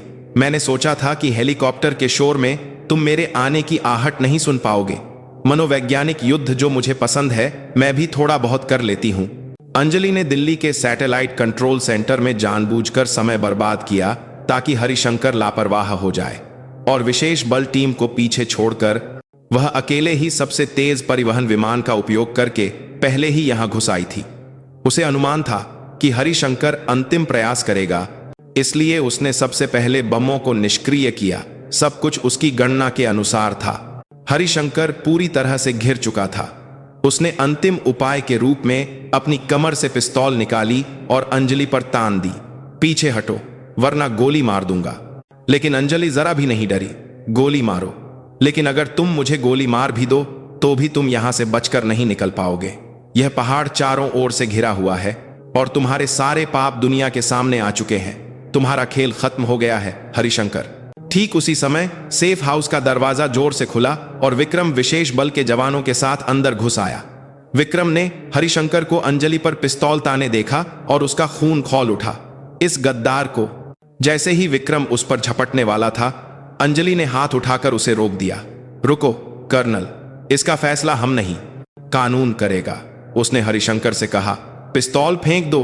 मैं तुम्हें एक सैनिक के रूप में अपनी आखिरी इज्जत बचाने का मौका दे रही हूं। हरिशंकर के हाथ कांप रहे थे। उसकी आंखों में गुस्सा, डर और पछतावा मिला जुला था। वह एक पल के लिए झिझका, फिर अचानक पिस्तौल की नली अपनी कनपट्टी पर रख ली। मेरी इज्जत मैं खुद बचाऊंगा। मैं तुम जैसे लोगों से फैसला नहीं करवाऊंगा। थांग, एक गोली की आवाज गूंजी और हरिशंकर वहीं जमीन पर गिर पड़ा। एक लंबी और घिनौनी दुश्मनी का अंत बेहद निराशाजनक तरीके से हुआ। उसने अपने पापों का सामना कानून की अदालत में करने के बजाय कायरतापूर्ण आत्महत्या का रास्ता चुना। विक्रम ने गिरे हुए हरिशंकर को खालीपन से देखा। 5 साल से उसे परेशान करने वाला बुरा सपना आखिरकार खत्म हो गया था, लेकिन उसका मन जरा भी खुश नहीं था। केवल एक गहरी निराशा बाकी थी। अंजलि ने धीरे से उसके कंधे पर हाथ रखा। सब खत्म हो गया कर्नल, अब सब कुछ अपनी जगह पर वापस आ जाएगा। जैसा उसने कहा था, सब कुछ खत्म हो रहा था। हरिशंकर के गुप्त सेफ हाउस से उसके सभी भ्रष्टाचार के सबूत मिले और कैलिस के साथ उसके संबंध भी स्पष्ट हो गए। इस मामले में शामिल कई वरिष्ठ सैन्य अधिकारी और राजनेता गिरफ्तार हुए। भारतीय सेना अपने इतिहास के सबसे बड़े घोटाले से हिल गई, लेकिन साथ ही उसे अपने सड़े हुए हिस्से को काटकर फेंकने का एक मौका भी मिला। लेकिन विक्रम के लिए अभी एक काम बाकी था। वह कैप्टन प्रिया नायर की कब्र पर गया। वह उसकी कब्र के सामने खड़ा था, लेकिन कुछ कह नहीं पा रहा था। माफ कर देना कहने के लिए बहुत कम था। तभी उसके बगल में कोई आकर खड़ा हो गया। कमांडर अंजलि शर्मा। उसके हाथ में सफेद गुलदाउदी का एक गुलदस्ता था। मैंने सुना है कि वह एक बेहतरीन सैनिक थी। उसने चुपचाप गुलदाउदी को कब्र पर रख दिया। विक्रम ने आखिरकार मुंह खोला। मैंने उसे मार डाला। अगर मैं थोड़ा और सावधान होता। नहीं, अंजलि ने उसकी बात काटी। उसे तुमने नहीं मारा। उसे इस देश को खा रहे भ्रष्टाचार और लालच ने मारा है। तुम उस विशाल बुराई से लड़ते हुए केवल घायल हुए हो। अब खुद को माफ कर दो और उसके हिस्से का भी। एक और बेहतर सैनिक बनकर इस देश की रक्षा करो, वही वह वास्तव में चाहती होगी। उसके गर्मजोशी भरे सांत्वना से विक्रम की आंखों से गर्म आंसू बह निकले। 5 साल से उसके दिल पर बोझ बने अपराध बोध और दुख उन आंसुओं के साथ धुलते हुए महसूस हुए। वह अब अतीत के भूतों में नहीं फंसेगा। वह अंजलि शर्मा नामक अंधेरे में एक प्रकाश से मिलकर एक नए सैनिक के रूप में फिर से पैदा हुआ था। अब उसे एक नया मिशन दिया गया था। जिस देश की रक्षा प्रिया करना चाहती थी और जिसे अंजलि सही रास्ते पर लाना चाहती थी, उस देश की रक्षा अपने सब कुछ के साथ करना। उसका असली सैन्य जीवन अब शुरू होने वाला था। हरिशंकर की आत्महत्या के साथ विशाल तूफान के बाद यूनिट गहरे घावों और भ्रम में डूब गई। सेना की सर्वोच्च खुफिया एजेंसी का प्रमुख दुश्मन देश का जासूस था। इस सच्चाई ने सभी सैनिकों को एक बड़ा झटका और विश्वासघात का एहसास कराया। विश्वास जमीन पर आ गया था और सेना का मनोबल गिर गया था। इस उथल पुथल के बीच कमांडर अंजलि शर्मा ने स्थिति को संभालने का बीड़ा उठाया। उसने इस मामले की सच्चाई को पारदर्शी रूप से उजागर किया और साथ ही टूटी हुई कमान प्रणाली को ठीक करने और सेना के अनुशासन को फिर से स्थापित करने के लिए दिन रात काम किया। संकट में उसका नेतृत्व और भी निखर कर सामने आया। उसने डगमगाते हुए सेना के मनोबल को संभाला और सभी सैनिकों को अपने अपने पदों पर चुपचाप अपने कर्तव्यों का पालन करने के लिए प्रेरित किया। कर्नल विक्रम राठौड़ उसका सबसे मजबूत सहायक बन गया। उसका अतीत का अभिमानी और तानाशाही रवैया कहीं नहीं था। वह अंजलि के नेतृत्व में चुपचाप एक ऑपरेशन स्टाफ ऑफिसर के रूप में अपने कर्तव्यों का पालन करता रहा।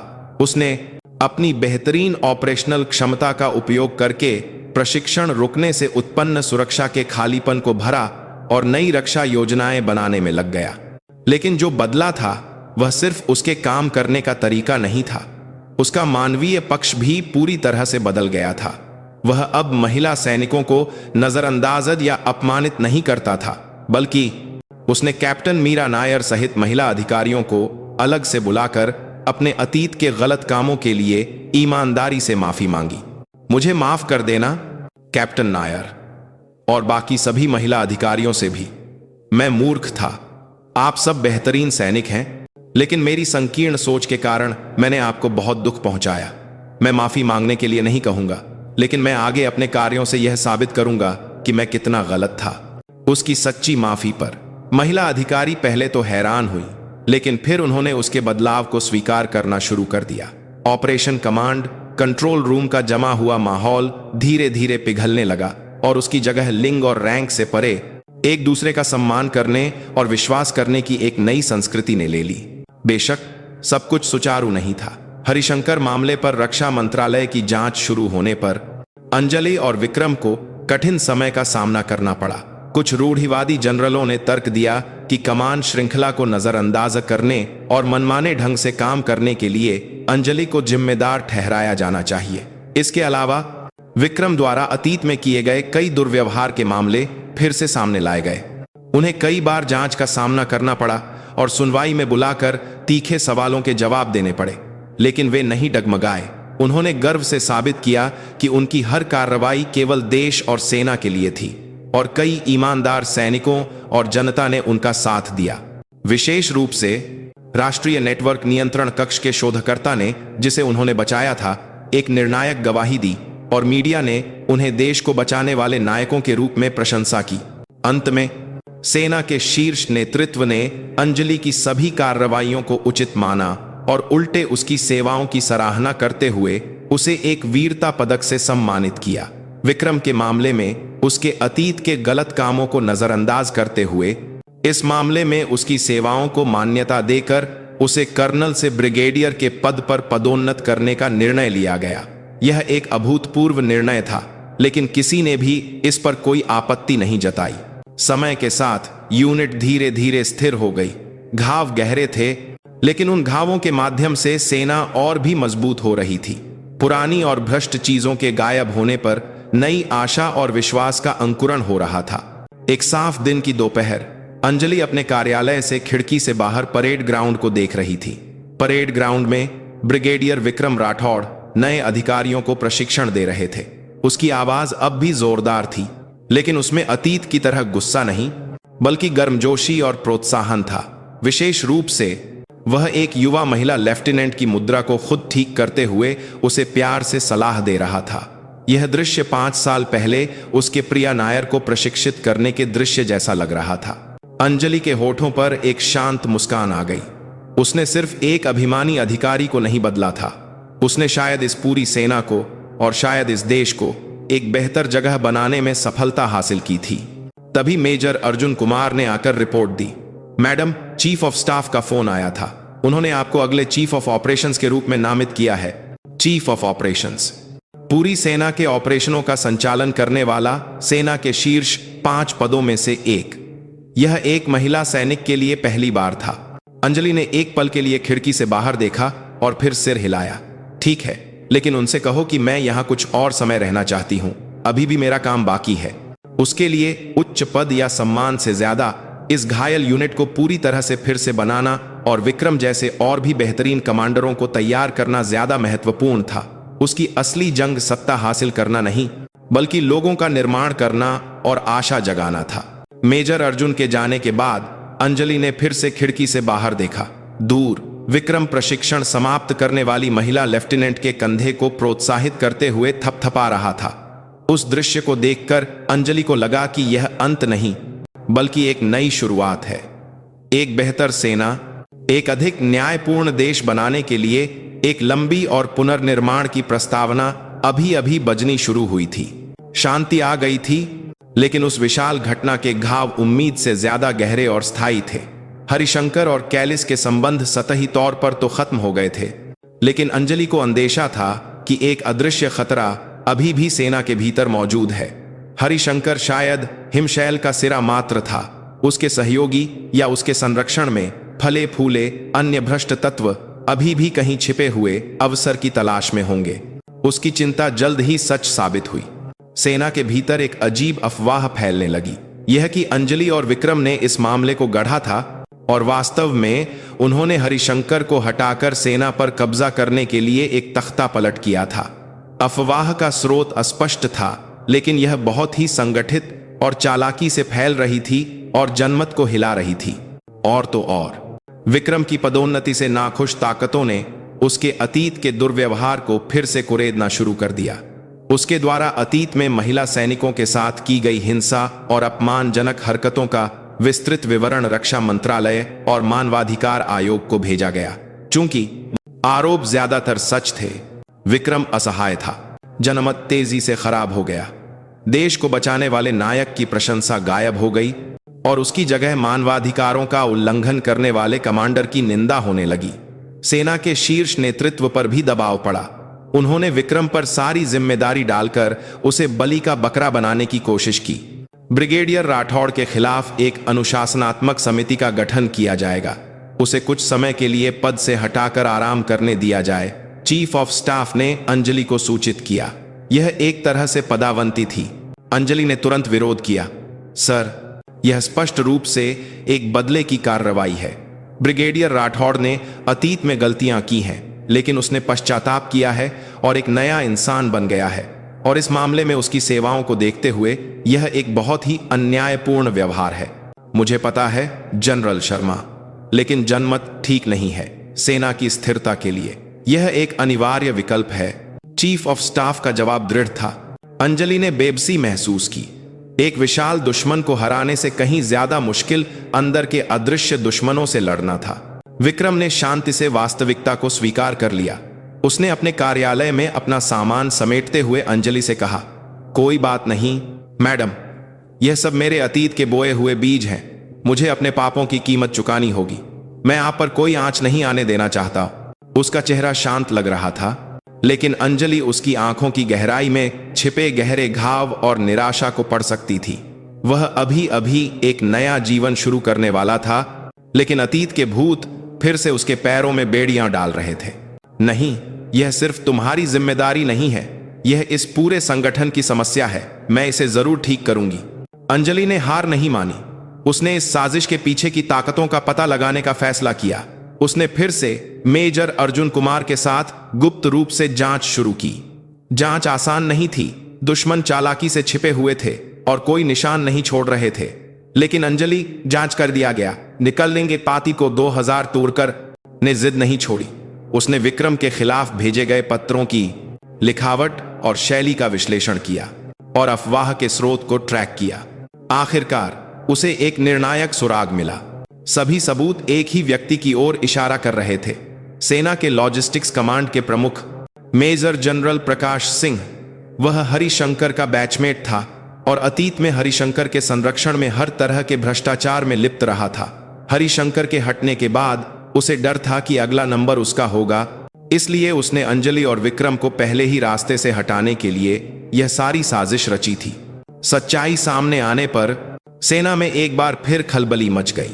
मेजर जनरल प्रकाश सिंह को तुरंत गिरफ्तार कर लिया गया और उससे जुड़े कई भ्रष्ट अधिकारियों को बर्खास्त कर दिया गया। सेना के भीतर का अंतिम कैंसर आखिरकार हटा दिया गया। विक्रम के खिलाफ अनुशासनात्मक कार्रवाई स्वाभाविक रूप से रद्द कर दी गई और वह सम्मान के साथ अपने पद पर लौट आया। इस घटना के बाद सेना के भीतर अतीत की गलत प्रथाओं पर पश्चाताप करने और मानवाधिकारों और आपसी सम्मान की संस्कृति स्थापित करने की आवाजें उठने लगीं। सब कुछ अपनी जगह पर वापस आने के बाद एक दिन विक्रम अंजलि के कार्यालय में आया। उसने चुपचाप एक सैल्यूट किया। धन्यवाद मैडम, आपकी वजह से मुझे 2 बार सैन्य जीवन मिला है। धन्यवाद तो मुझे कहना चाहिए। तुम्हारी वजह से मैंने भी बहुत कुछ सीखा है ब्रिगेडियर। दोनों ने एक दूसरे को देखकर हल्की मुस्कान दी। एक लंबी लड़ाई के घाव गहरे थे, लेकिन उन घावों के माध्यम से वे और भी मजबूत हो गए थे और उनका रिश्ता किसी भी खून के रिश्ते से ज्यादा गहरा हो गया था। लेकिन वे जानते थे, क्या यह सच में अंत था?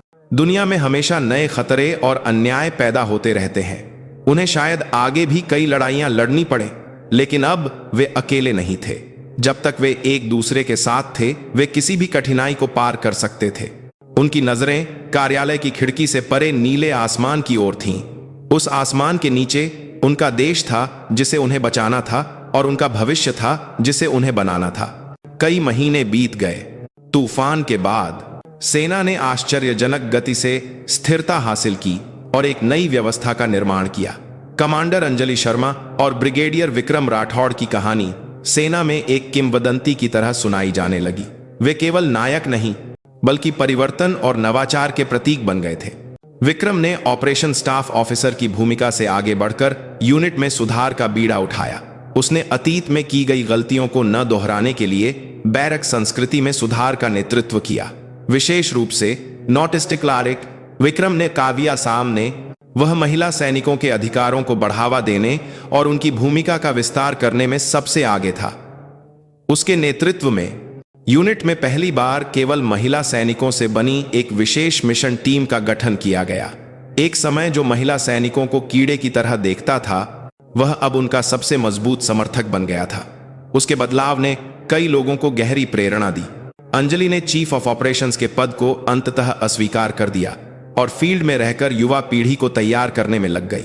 उसने अपने अनुभव और ज्ञान के आधार पर एक नया नेतृत्व प्रशिक्षण कार्यक्रम बनाया और विक्रम जैसे प्रतिभाशाली लेकिन घायल कमांडरों को खोजने और उन्हें ठीक करने में मदद की। वह अब आयरन लेडी या नागिन नहीं, बल्कि एक गर्मजोशी भरे करिश्मे वाली मां जैसी कमांडर के रूप में सम्मानित की जाने लगी। साल का अंत आ गया।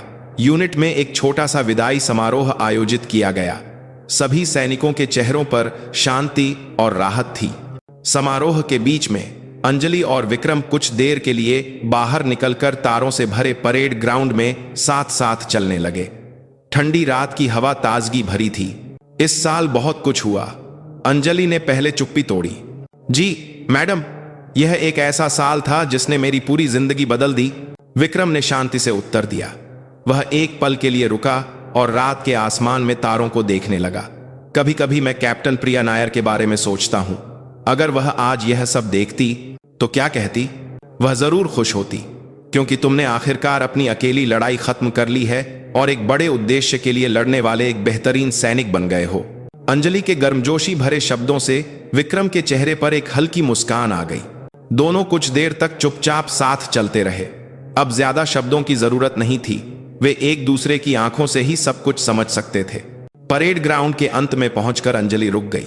ब्रिगेडियर, मैं शायद जल्द ही यहां से चली जाऊंगी। विक्रम ने हैरान होकर उसे देखा। रक्षा मंत्रालय ने नवगठित फ्यूचर स्ट्रैटेजिक कमांड के पहले कमांडर के पद का प्रस्ताव दिया है। अब और इनकार करना मुश्किल हो गया है। फ्यूचर स्ट्रैटेजिक कमांड साइबर युद्ध, अंतरिक्ष युद्ध जैसे भविष्य के युद्धों की तैयारी करने वाला सेना का एक नया मुख्य संगठन। उस महत्वपूर्ण पद के लिए उससे बेहतर कोई नहीं था। विक्रम उसे ईमानदारी से बधाई देना चाहता था, लेकिन साथ ही उसके दिल के एक कोने में एक खालीपन सा महसूस हुआ। बधाई हो मैडम, यह एक ऐसा पद है जिसके आप हकदार हैं। तुम्हें भी साथ चलना होगा। अंजलि के अगले शब्द अप्रत्याशित थे। फ्यूचर स्ट्रैटेजिक कमांड में चीफ ऑफ स्टाफ का पद खाली है। मैंने तुम्हारी जोरदार सिफारिश की है। क्या तुम मेरे साथ इस देश की सेना का भविष्य नहीं बनाना चाहोगे? विक्रम एक पल के लिए अवाक रह गया। यह एक ऐसा प्रस्ताव था जिसकी उसने कभी कल्पना भी नहीं की थी। वह एक पल के लिए झिझका। उसे यकीन नहीं था कि क्या वह इस महत्वपूर्ण कर्तव्य को निभाने के लायक है। उसकी झिझक को भांपकर अंजलि ने कहा, क्या तुम अब भी अतीत में फंसे हुए हो? तुमने पहले ही खुद को साबित कर दिया है। तुम इस सेना के लिए एक जरूरी इंसान हो और मेरे लिए भी एक जरूरी इंसान हो। आखिरी शब्दों से विक्रम का दिल भर आया। उसने अब और संकोच नहीं किया। आपके साथ मैडम, मैं कहीं भी जाऊंगा। मैं अपना सब कुछ लगाकर आपकी सहायता करूंगा और इस देश की रक्षा करूंगा, उसने एक दृढ़ संकल्प भरी आवाज में उत्तर दिया। अंजलि ने एक संतोषजनक मुस्कान के साथ अपना हाथ आगे बढ़ाया। विक्रम ने उस हाथ को कसकर पकड़ लिया। जैसे ही उनके हाथ मिले, उनके सामने एक नया क्षितिज खुल रहा था। उनकी लड़ाई अभी खत्म नहीं हुई थी, शायद असली लड़ाई अब शुरू होने वाली थी। लेकिन अब वे डरे हुए नहीं थे। एक दूसरे के प्रति अटूट विश्वास और देश के प्रति गहरे प्रेम के साथ वे किसी भी कठिनाई को पार कर सकते थे और एक बेहतर भविष्य का निर्माण कर सकते थे। तारों के नीचे दो सैनिक एक नई शुरुआत का वादा करते हुए कंधे से कंधा मिलाकर खड़े थे। उनके पीछे भारत की एक शांतिपूर्ण रात गहरी हो रही थी और उनके सामने एक नए युग की सुबह हो रही थी जिसे वे बनाने वाले थे।